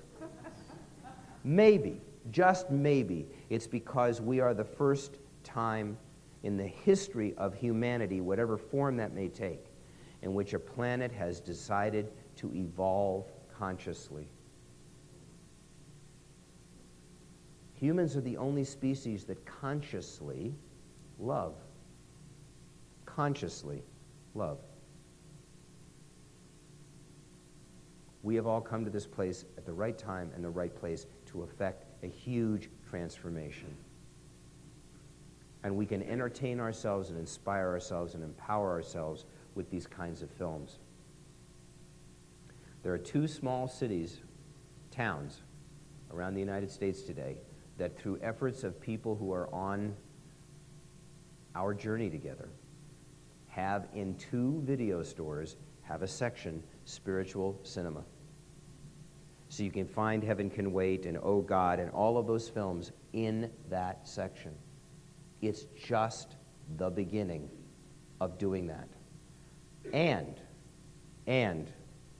a very exciting thing is happening in the state of Oregon. And it's the first time that it's happened, and it has been affected by one of us. A wonderful woman came into our midst this summer who volunteered her time to work on Indigo, and was here for the filming, almost all of the filming, with a little blip, but almost all of the filming, and has become a member of our team. And something extraordinary through her own efforts has happened in Portland, and it's a pilot program that is going to go completely across the United States. She is the one that engineered it. She's the one that made it happen. And I want to bring Lori Farley up here just for a second to tell everybody what's going on in Portland. Lori, come on up.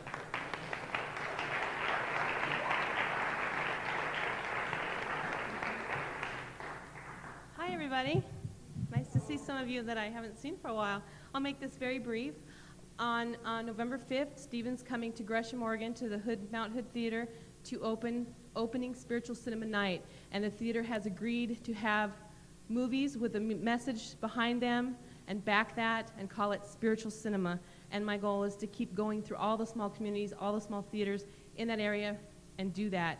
And eventually I'd like to re-release What Dreams May Come in theaters. So that's my goal, that's my vision.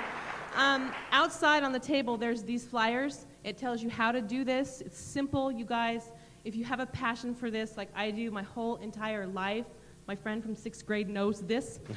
This is the man. You just do it, and don't let anything get in your way. Don't let anything stop you. Believe, and pick up a flyer. It'll tell you how to do it in your community, and my email's on here for more information, and it's an invitation to come to Gresham and see Stephen there. Okay? Thank you.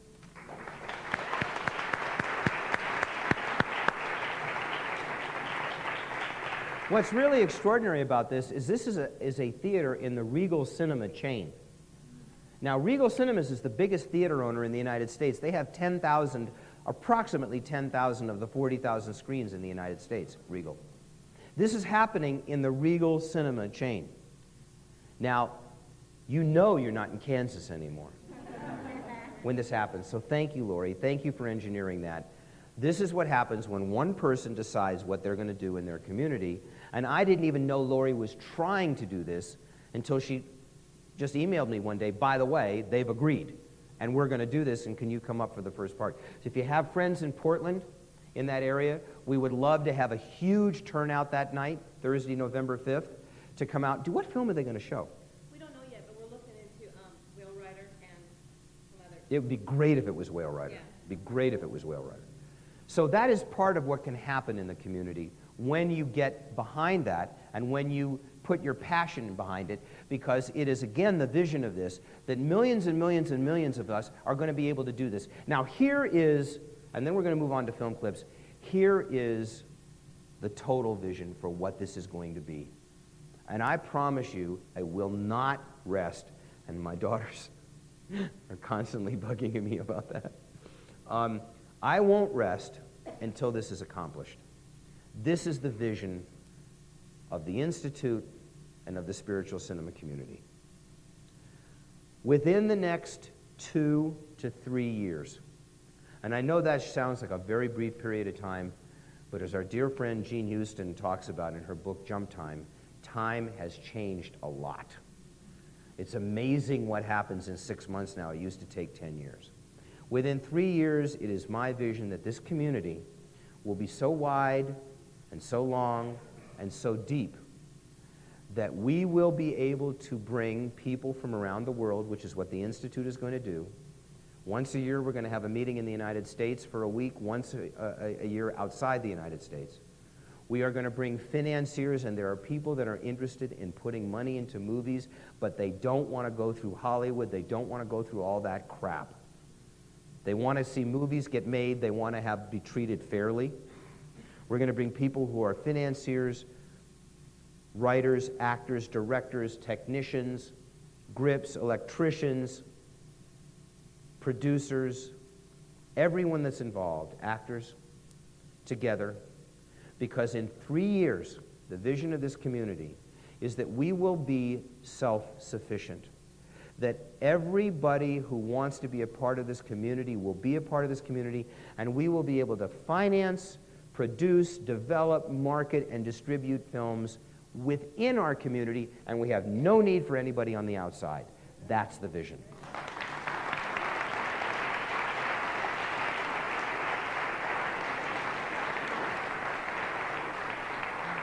There is a wonderful line in an email that made its way around the world a couple of years ago called A Message from the Hopi Elders, and the last line is, "We are the ones we've been waiting for." And that's it. Everyone can have their piece of the puzzle. My life has been completely formed by my daughters. And those of you who've seen the dedication of my book, it's dedicated to my 4 girls and for their patience in raising me, which they have done. And I'm very fortunate that 2 of them are here tonight, and I know I'm not going to get Carrie to stand up because she won't. But you got me through the movie. She was my assistant on the movie, and she's moving to Portland in 3 months. And this amazing adventure that we've all had together for the last 15 years is changing because Carrie's leaving in December, and Heather's going to be leaving next year. But I love you both, and I thank you, and I'm so proud of both of you. Thank you for everything.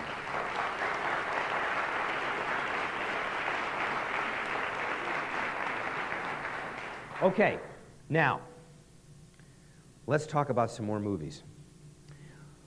Let's, Jordan, get this started. And what I'd like to do, because it's fun for me to kind of illustrate certain things within this genre, that movies that you might not necessarily think would be a part of this, and I think are, and it's wonderful to talk about what I believe are the messages in these films. Now, even though I say great movie and things like that, I try not to, because I don't believe there are such things as good movies or bad movies.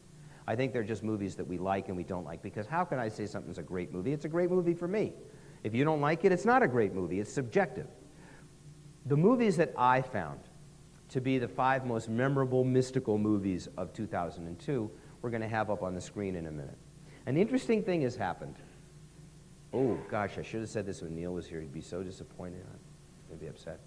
For many years, the studios have sent out videotapes and DVDs of films for Academy Award consideration. And because I'm in the Academy, we get these films. And, of course, we're very, very popular in November and December in our neighborhood because everybody wants to borrow the films. Last week, the studios announced that they are no longer going to do that they are not sending out these screeners, and they're using piracy as the excuse.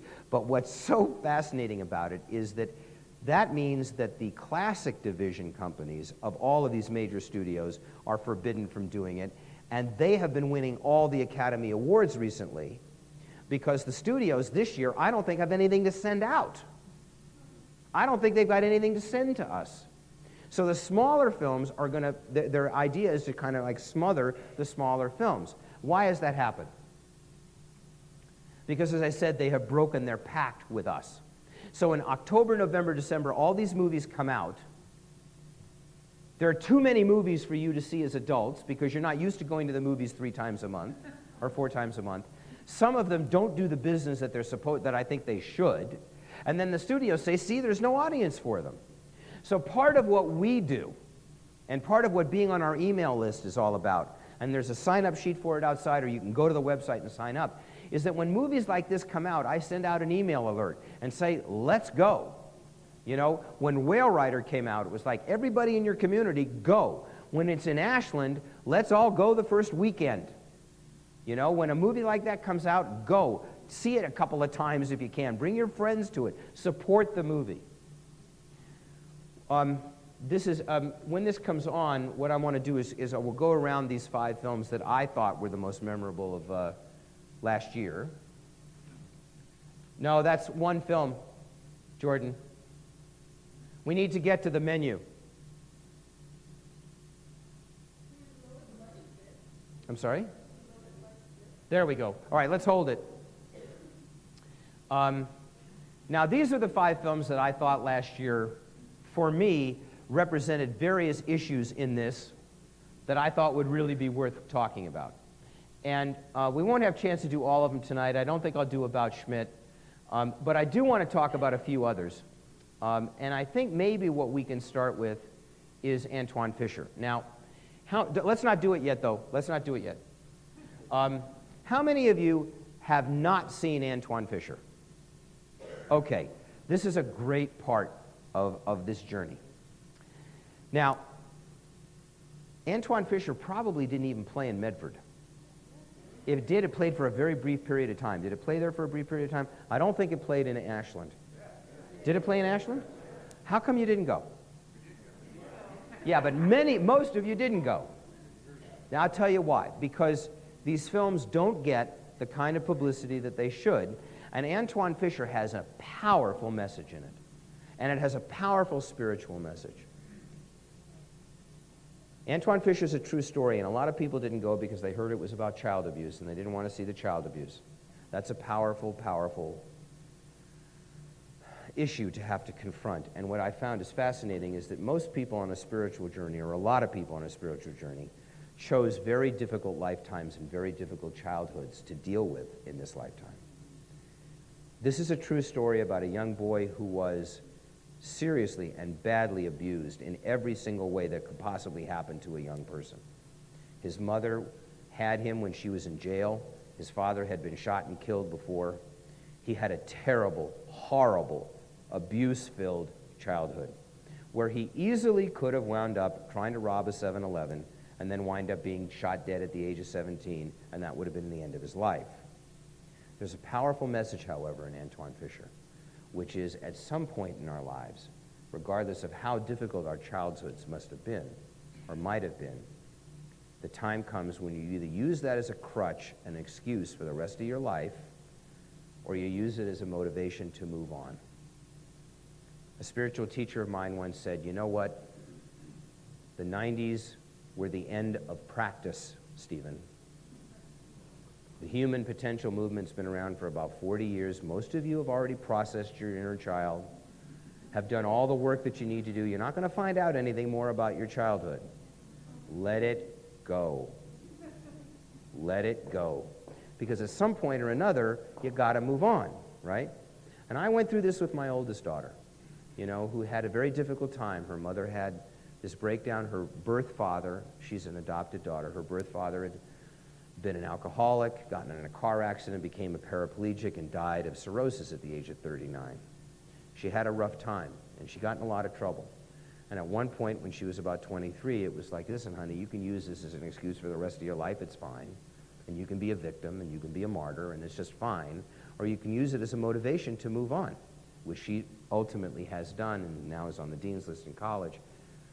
Antoine Fisher had a much worse time than I think anybody, any of us. I don't think you could have a worse time than this kid had. Mental abuse, physical abuse, sexual abuse, it was awful. Somehow he made it through and joined the Navy. And in the Navy, had a bit of a problem with anger. Big surprise. And was sent to a psychiatrist, played by Denzel Washington, and Denzel Washington directed this film, and the psychiatrist found out about this background and began the healing process and the process of Antoine getting in touch with his anger, consciously, and forgiveness. It is a powerful movie about these choices. And oh, by the way, it's an entirely African-American cast. And when I say, oh, by the way, it is one of the great contributions to race culture in films because it's a colorblind movie. It could have been about a white kid, it could have been about a Muslim kid, could have been about a Native American kid, could have been about anybody, just wind up having to be about a black young man. In the sequence that we're going to run here, Antoine, and this is the only biographical picture that I know of that was actually written by the man that it was about, because it is a true story, and Antoine Fisher actually wrote the screenplay. He's been invited to his psychiatrist's home for Thanksgiving dinner, which he's never had before. And he can't quite take it, and he has to get up and walk away because all that love from a family is something that he's never experienced. And this is what happens when his psychiatrist comes to find him. Let's run Antoine Fisher. You okay?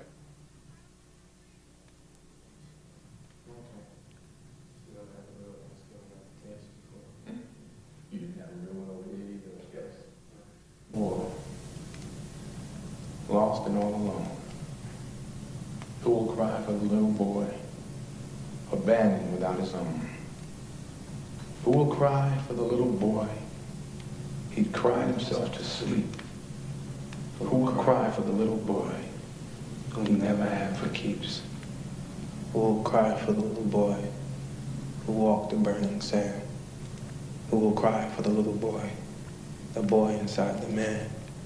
Who will cry for the little boy who knew well hurt and pain? Who will cry for the little boy who died and died again? Who will cry for the little boy? A good boy he tried to be. Who will cry for the little boy who cries inside me? Who will cry for the little boy, Antoine? I will. I always do.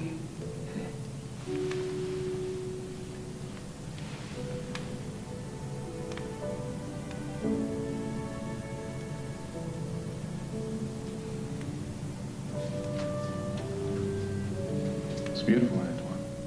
I know, I told you I was good. Yes, you are good because you're honest. You're more honest than most people, even in your anger. The only thing you're not honest with yourself about is your need to find your own family. Your natural family. I don't feel like I need to look for them. That'd answer a lot of questions for you. Do I have any questions? You're upset with them because you feel they didn't come to your rescue. Maybe they didn't know. How could they not have known? That's a question you need to ask them. Regard without ill will despite an offense. That's Webster's definition of forgiveness. Why do I have to forgive? To free yourself. So that you can get on with your life.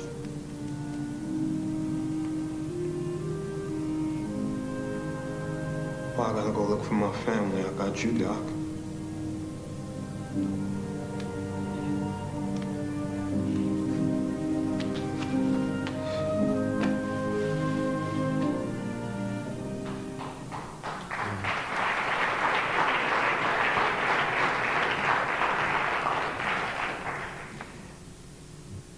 My friends, my family know that I am an idiot savant of movie lines because there are lines in movies that I just think penetrate to the heart of an issue. And sometimes I'll remember that for the rest of my life. And there's a line from this film that I'll always remember. Webster's definition of forgiveness. Regard without ill will, despite an offense. This is a film about forgiveness, and as the psychiatrist says, it's not for them, it's for you. I know a psychologist in Los Angeles whose entire practice is basically built on victims of abuse. And she has said to me, Stephen, the most important thing that I need to do with my patients is get them to forgive. And I said, well, how do you do that? And she said, they don't have to forgive the offense. They don't have to forgive the what, because child abuse is not forgivable. They don't have to forgive the abuse, but they have to forgive the why. For them, not for the abuser, for them. And when a film as beautiful as this comes out, I think it speaks to all of us. And we need to bond together and patronize these movies so that more of them get made. And I would highly recommend, Will and Meryl, that Antoine Fisher be a film that you guys watch.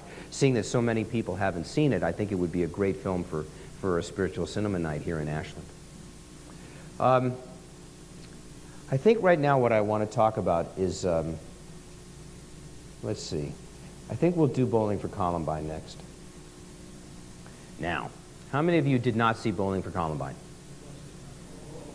Oh, really? Okay. All right, Bowling for Columbine has redefined a genre. By about a factor of 300%, it's the most commercially successful documentary in the history of the film industry. And as many of you know, it won the Academy Award for Best Documentary. And how many of you saw Michael Moore's acceptance speech at the Academy Awards? Was I the only one that was thinking how relieved Halle Berry must have been that she didn't give out that award? That would have been a kiss.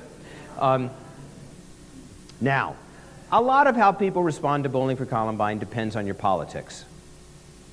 And because we are existing in a country of hate and of character assassination and of extremism, extreme left, extreme right, and very few people in the middle, I don't happen to personally be a fan of the idea of Arnold Schwarzenegger being elected governor of California, but I have to say that what is happening to him the last few days is despicable. The attacks on him are despicable. What he did 20 years ago or 30 years ago, and somebody saying he's a Hitler sympathizer because at one point in 1970, when he was so stoned out on steroids and everything else, pumping iron, he said he admired Hitler or whatever. I mean, that's 30 years ago. People are terrified. Now, I don't buy Arnold's politics, but I just think that's despicable. It's wrong. People should not be attacked that way. No wonder we don't get good people in public office. And it's from the left and it's from the right, and both are equally wrong. Both are equally wrong. So what happens with Bowling for Columbine is that Michael takes a look at violence in America. Now, I'm not for censorship. I don't believe in censorship. Most people involved in the arts who are creative do not believe in censorship, and I do not. I do, however, believe that the reason that we are so hated in much of the world is because of most of the world, many of the people in the world, get their image of America from our films. And they do. And they see we are a violent society. And we are. However, when it's orchestrated to make it look romantic, for instance, like in a film like Gangs of New York, and we are romanticizing violence, it's one thing. Michael went out in search of the violent culture in America, comparing it with Canada, who has as many guns per capita and things like that. And a lot of people attacked him for making up his facts, for skewing it. And as Michael says, look, I'm not apologetic for anything that I do. You know, I am who I am. I believe in what I believe. And this is who I am. I'm an advocate. I'm a powerful advocate, and this is what I'm going to do. And he has a viewpoint about us looking at ourselves. But he also did something different on top of that. He took it into an activist state. And that's what I believe right now is important for us, a spiritual activism. That we've got to go out and do what we say we need to do. And Michael did that. Now, in the sequence that we're going to show here, Michael allied himself with a couple of the young survivors of Columbine. One young man who's in a wheelchair, another young man who has bullets still lodged in his body. The bullets for the guns at Columbine were sold by Kmart. So what Michael decided to do is to take these two young survivors to the Kmart headquarters and from a publicity standpoint, see if he could have them give up the sales of handgun ammunition. Well, they go the first day, and they wait around for about 4 or 5 hours, and nobody comes to see them, and they kind of get their run around. And so Michael gets the idea that they're all going to go to the local Kmart, and they're going to buy all the bullets in Kmart and go back. And this is what happened the next day. And at the end of this, there's also, I think you'll see a reason why I wanted to use this clip for another reason. But let's run that. Bowling for Columbine. Mark pretty much cleaned them out of their ammunition. And the next day, we decided to go back to Kmart headquarters with all the bullets. This time, we brought the press. Our local press coverage of southeastern Michigan continues now with all news stories. Coming up here in our 6 o'clock report, a warning to everyone this summer to watch out for snakes. You'll hear from a mom who was bitten by a rattlesnake. And also Hello, news. Students who survived the Columbine massacre are in town. They are very angry with Kmart. We're here to see Chuck Conaway, the chairman of Kmart. How you doing? It's always a pleasure to see you. They would like. Here's the 9mm. These are the bullets that are in both Richard and in Mark's body right now. You want to come back? I don't want to Jules. Yes, I did. Sorry. Move your group outside. I'll have somebody here in 5 minutes. Do me a favor, don't block the door. Just off to the side if you would. So I go outside and somebody will come out. My name's Lori McTavish. I'm the Vice President of Communications for Kmart. I'm happy to deliver a statement on behalf of the company. What happened in Columbine, Colorado was truly tragic and touched every American. We're sorry for the disadvantage to this young man. Kmart is phasing out the sale of handgun ammunition. The business plan calls for this to be complete in the continental U.S. within the next 90 days. Kmart representatives met with Mr. Moore and the students from Columbine, Colorado yesterday and listened to their concerns about the product carried in Kmart stores. The company committed at the end of that meeting that Kmart would have an answer for them within a week's time. Well, the first thing we want to do is thank you for committing to no longer selling handgun ammunition in your stores. And within 90 days... The process will be phased out within 90 days. And after 90 days, there will be no more selling of ammunition that can go into handguns or assault weapons. Firearm ammunition we will not sell it after 90 days in our stores. Well, we greatly appreciate that. Thank you. Thank you very much. Thank you. This is very great. Thank you. Wow, that blows my mind. That's more than what we asked for. This is remarkable. Yeah. This is remarkable. Yeah. Well, like I told you. I didn't think that. Did you think? I'm like, we were ready. We're just getting ready to. We're going to the airport. Going to the airport. The kids from Columbine had scored an overwhelming victory against Kmart, and it inspired me to do something that I knew I had to do. All I needed was a star map.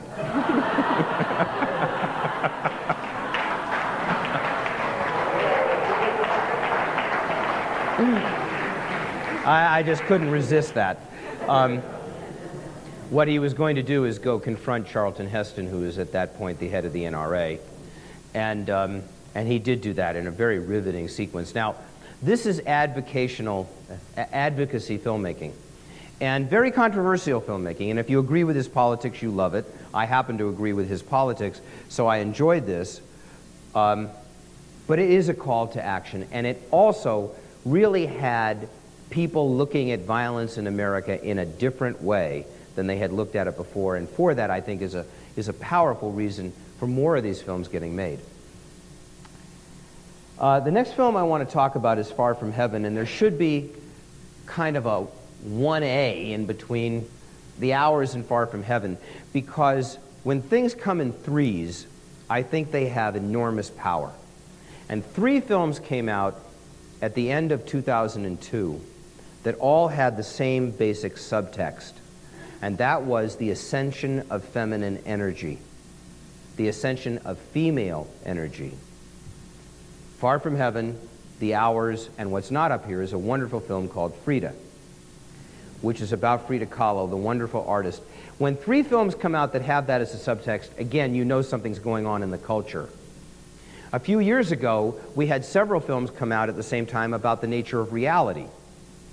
Films like 13th Floor, The Matrix, Memento, Mulholland Drive. That's a great film to get into a discussion about. That's a film that people should watch together and really get into arguments about. So you know that what our consciousness is, because that's the point of the book. The point of my book is that our consciousness gets to a certain place, and either the universe is communicating with us, if that's the way you're comfortable, or we are communicating with ourselves through our collective unconscious, subconscious, however you want to say it. We're projecting things up on the screen, and they're coming back to us in issues that we are evolving through. For me, going to movies is deeply a spiritual and religious experience, or it can be. It's not when you go see a film like Dumb and Dumber. But it can be when you see films like this. And I felt Far From Heaven and the hours and free to fit into that. Now, how many of you did not see Far From Heaven? Most of you. This I know did play here, because it did play at the Varsity. But again, you probably didn't know what it was, and I think if you had, you would have enjoyed it. This movie was a significant box office failure. And because of that, it's looked upon it, and it's not. It's a wonderful movie. A wonderful movie, in which Julianne Moore, and she plays a housewife in the 50s in both that and in The Hours, which is really interesting. They both came out in the same year. But Julianne Moore plays a woman in 1957, shot in 1950s style, the so-called happy days, the 50s. But a lot was going on underneath the surface. But people could not bring things through the surface because it was all about facade. You couldn't really talk about things. So she and her husband were the perfect couple in Connecticut, etc. There was a couple of slight problems. He was gay.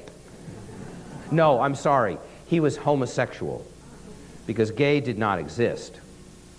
Of course, she couldn't talk to anybody about it because it was a social taboo. The only person she could talk to was an African-American man working on the property, and she couldn't talk about that to any of her friends either, and because it talks a lot about the perniciousness of Northern racism, which is a lot more dangerous in many ways and was than Southern racism, which is in your face. But Northern racism is much more pernicious because people smile and still think you're inferior to them. So here is this woman 5 years before the explosion in Berkeley in 1962, when everything changed. And when I wrote my Movie Mystic column about this, I said I could just see and feel in Julianne Moore's eyes the beginning of the change, where women said, this is not the way I choose to live anymore. I'm going to be real, regardless of what the consequences. There's something else about this movie.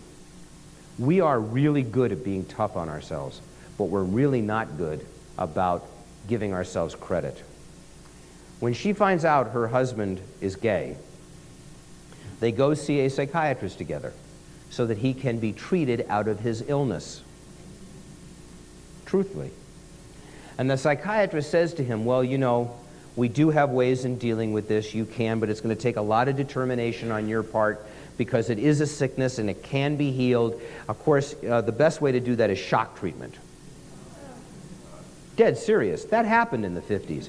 And I thought to myself, you know, we have a long way to go, but let's give ourselves some credit for where we've come. For where we've come. Because in the 50s, homosexuality was still looked upon as a disease that was treatable. So we have come a bit of a way. In this sequence, she has tried to make love to her husband, and in his own self-loathing, because he can't accept himself, he has struck her, given her a bruise. Her best friend has come over to talk to her, her closest friend, and this scene occurs. Far From Heaven, yeah. Hey there, hon. Listen, I can't stand meeting Stan for lunch at the club. Oh, that sounds like fun. Can't believe I let you get away without these. It's cute. Your hair that way. Oh, yeah, I experimented. Oh, it's adorable. Whoopsie. Thanks. Kathy? What? What happened to your head? Oh, nothing. I hit the door. It was the silliest thing. Kathy? What? Did something happen between you and Frank? What do you mean? Kathy, I'm your best friend. Nothing happened. Nothing at all. Okay.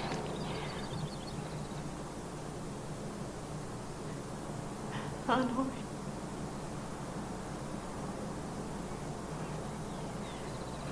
Kathy, I'm your dearest and closest friend in the world. You call me day or night. You hear?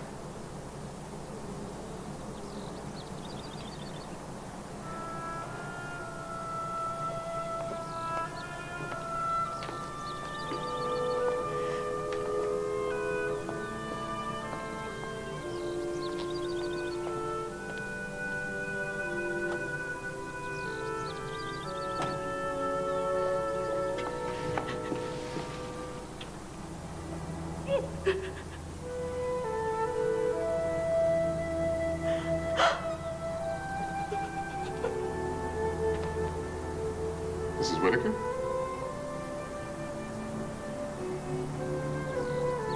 Is there anything I can do?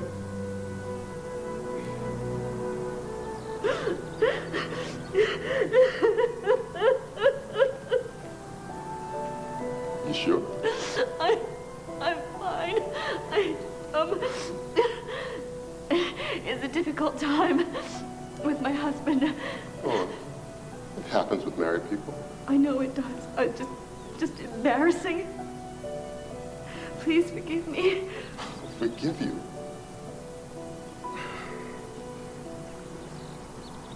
Mrs. Whitaker, listen. I have to pick up some shrubs from a farmhouse just out of town, which means I gotta get a move on. Why don't you come along for the ride? Some fresh air, change of scenery. Might help you take your mind off things. Oh, no, I couldn't.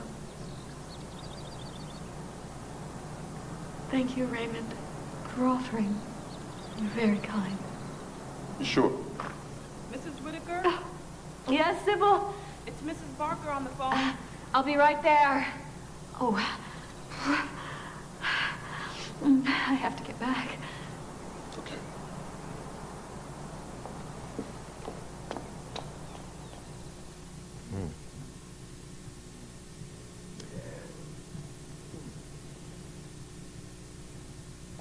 This movie says an awful lot about where things were right before the change. And as you could tell, just even on the DVD, how gorgeous this movie looked. It looked like the old Technicolor 3-stripe that we used to make in the 50s. The last movie that I want to show a clip from tonight is The Hours. How many of you did not see The Hours? See, this is my point. Adults have stopped going to movies, and I understand why. This, in my opinion, will in years to come be looked upon as a watershed film that has not, even though Nicole Kidman won the Academy Award for it, still hasn't gotten the credit that it deserves. It is a fascinating new form of movie. And I say that for the following reason. It is not a movie you can think your way through. You have to feel this movie. And it's a great Rorschach test for your emotional vulnerability. I know a number of women have told me over the years that they use Somewhere in Time as a dating technique. They go out with a guy a couple of times. If he doesn't like Somewhere in Time or he can't get him interested in Somewhere in Time, they figure he's not emotionally vulnerable enough and they move on. I think that's a bit extreme. But The Hours is really about being emotionally vulnerable. Now, it is a fascinating story, interlocking story of three women. Virginia Woolf in the 20s, writing her kind of, not epic, but her kind of genre-changing novel, Mrs. Dalloway. A woman in the 1950s, played by Julianne Moore, who is reading the book and going through some of the experiences of it. And then a woman in 2001, Meryl Streep, who actually represents the character of Mrs. Dalloway.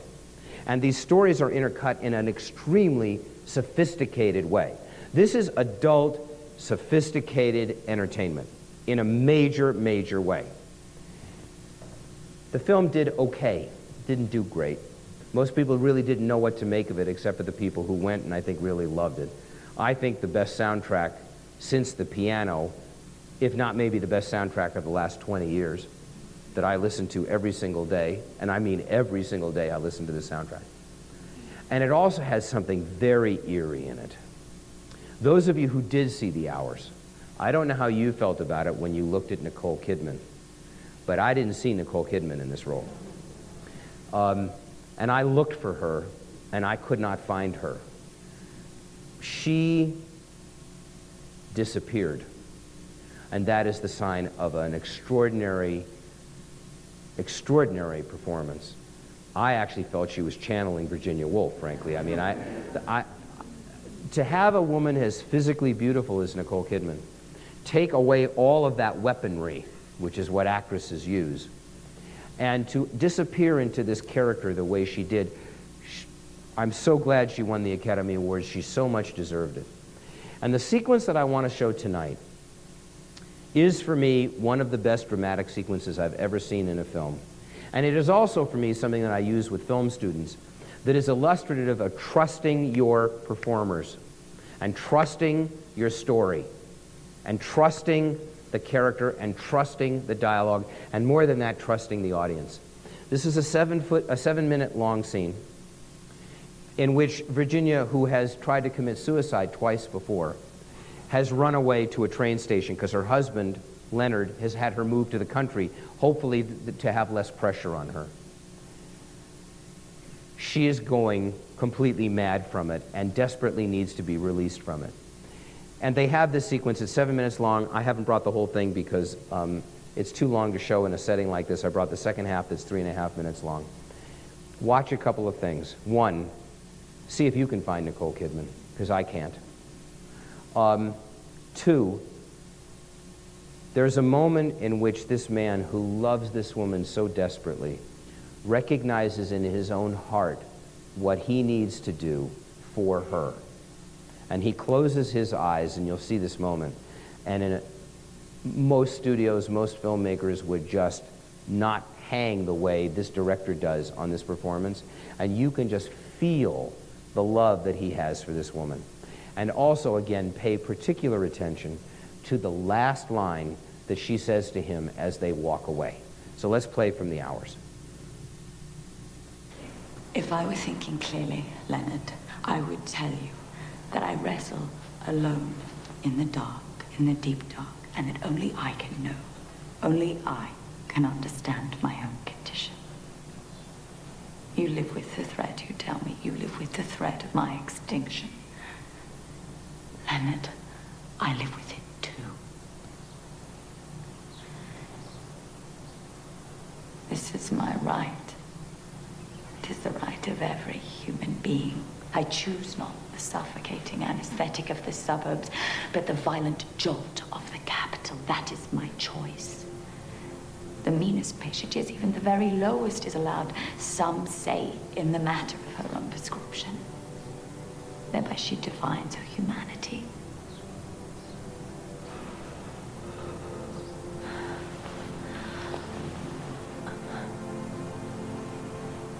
I wish, for your sake, Leonard, I could be happy in this quietness. But if it is a choice between Richmond and death, I choose death.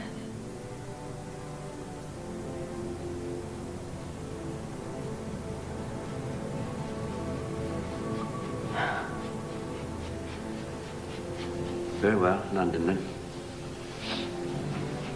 We go back to London.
You cannot find peace by avoiding life, Leonard.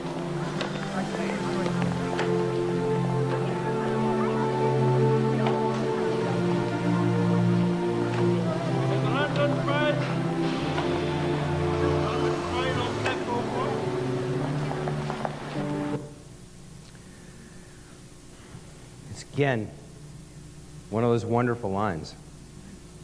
You cannot find peace by avoiding life. And that's the call to spiritual activism that I spoke about. We can take this off. Let's put the next DVD on. You don't have to turn off the machine. Let's just put on the last one.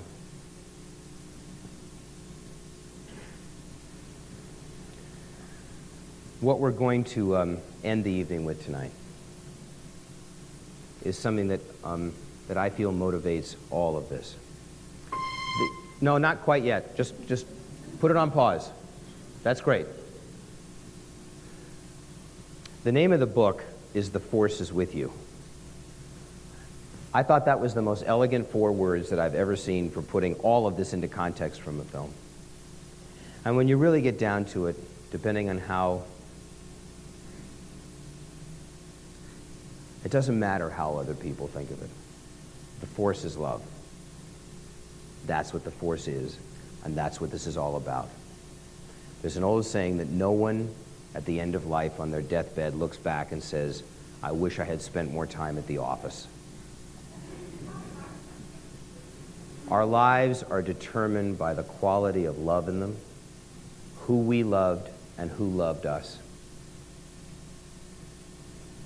Last fall, when I started this journey, I was in Chicago, and I heard the music of a wonderful, wonderful singer-songwriter who some of you who go to Unity here in Ashland have actually seen because she's in the process of moving to Ashland, Laura DeRocher. And I heard a song that she played, and I said, oh my goodness, Laura, that is a montage. That's a movie montage. And she said, okay. And I said, I want to end my events with this because really that is what I believe all of this gets down to and all these movies are about. It's all about love. So she thought of some movies and I thought of some movies. And we then handed it over to my daughter, Carrie, who said, okay, guys, I get it. And she edited this and put her own films into it and created it. And even though she's so shy, she's not going to acknowledge it. She is the reason that this all got put together. I hope that this will touch you in the way that it touches me, and that it will have the effect on all of us as we walk out tonight, to know that that's what this experiment, this experiment, this illusion we call life is about, and what distinguishes us from everyone else is this kind of love. All different kinds of love, but love. I'll have a couple more things to say when this is finished. Let's run that.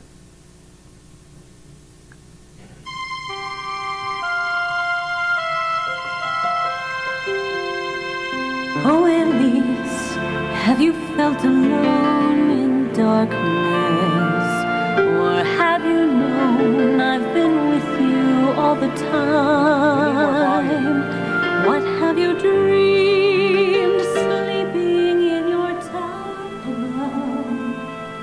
May the power of love remind you you're mine. Oh, my sweet, just a little while longer. It's hard to wait. I want our happy end to start. But rest assured, while the magic takes time to unfold, I already hold you in my heart. Only love can open your eyes.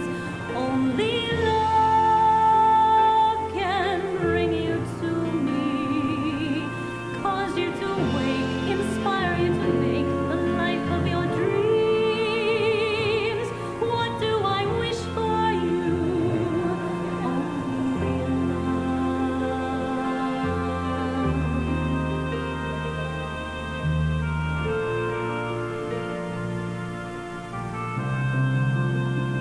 my sleeping beauty, your nighttime's almost over. Soon you will sense your day has come to rise. Don't be afraid of the new adventure greeting you. A kiss and you will realize only love can open your eyes. Only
stand up, stand up, come on, stand up, stand up, stand up, stand up.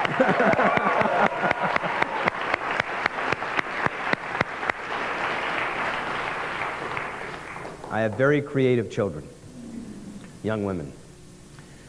So at the end of the evening, I want to say just two last things to you. One, thank you for coming out tonight.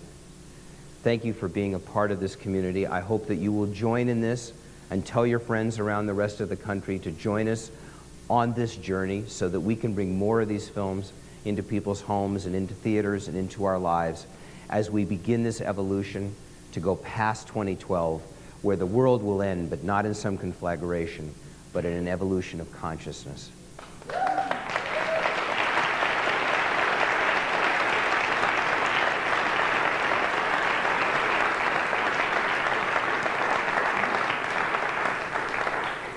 And lastly, this. Many of us have been around for thousands of years. We have seen civilizations rise and fall. Atlantis, Egypt, the Mayan civilization.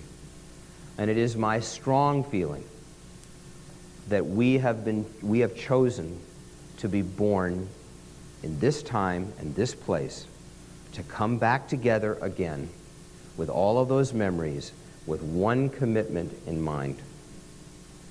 This time, we all win. Good night.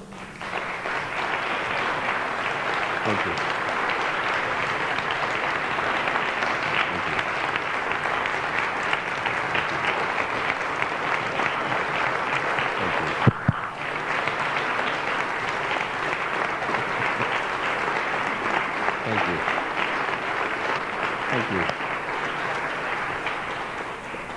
Have a wonderful night.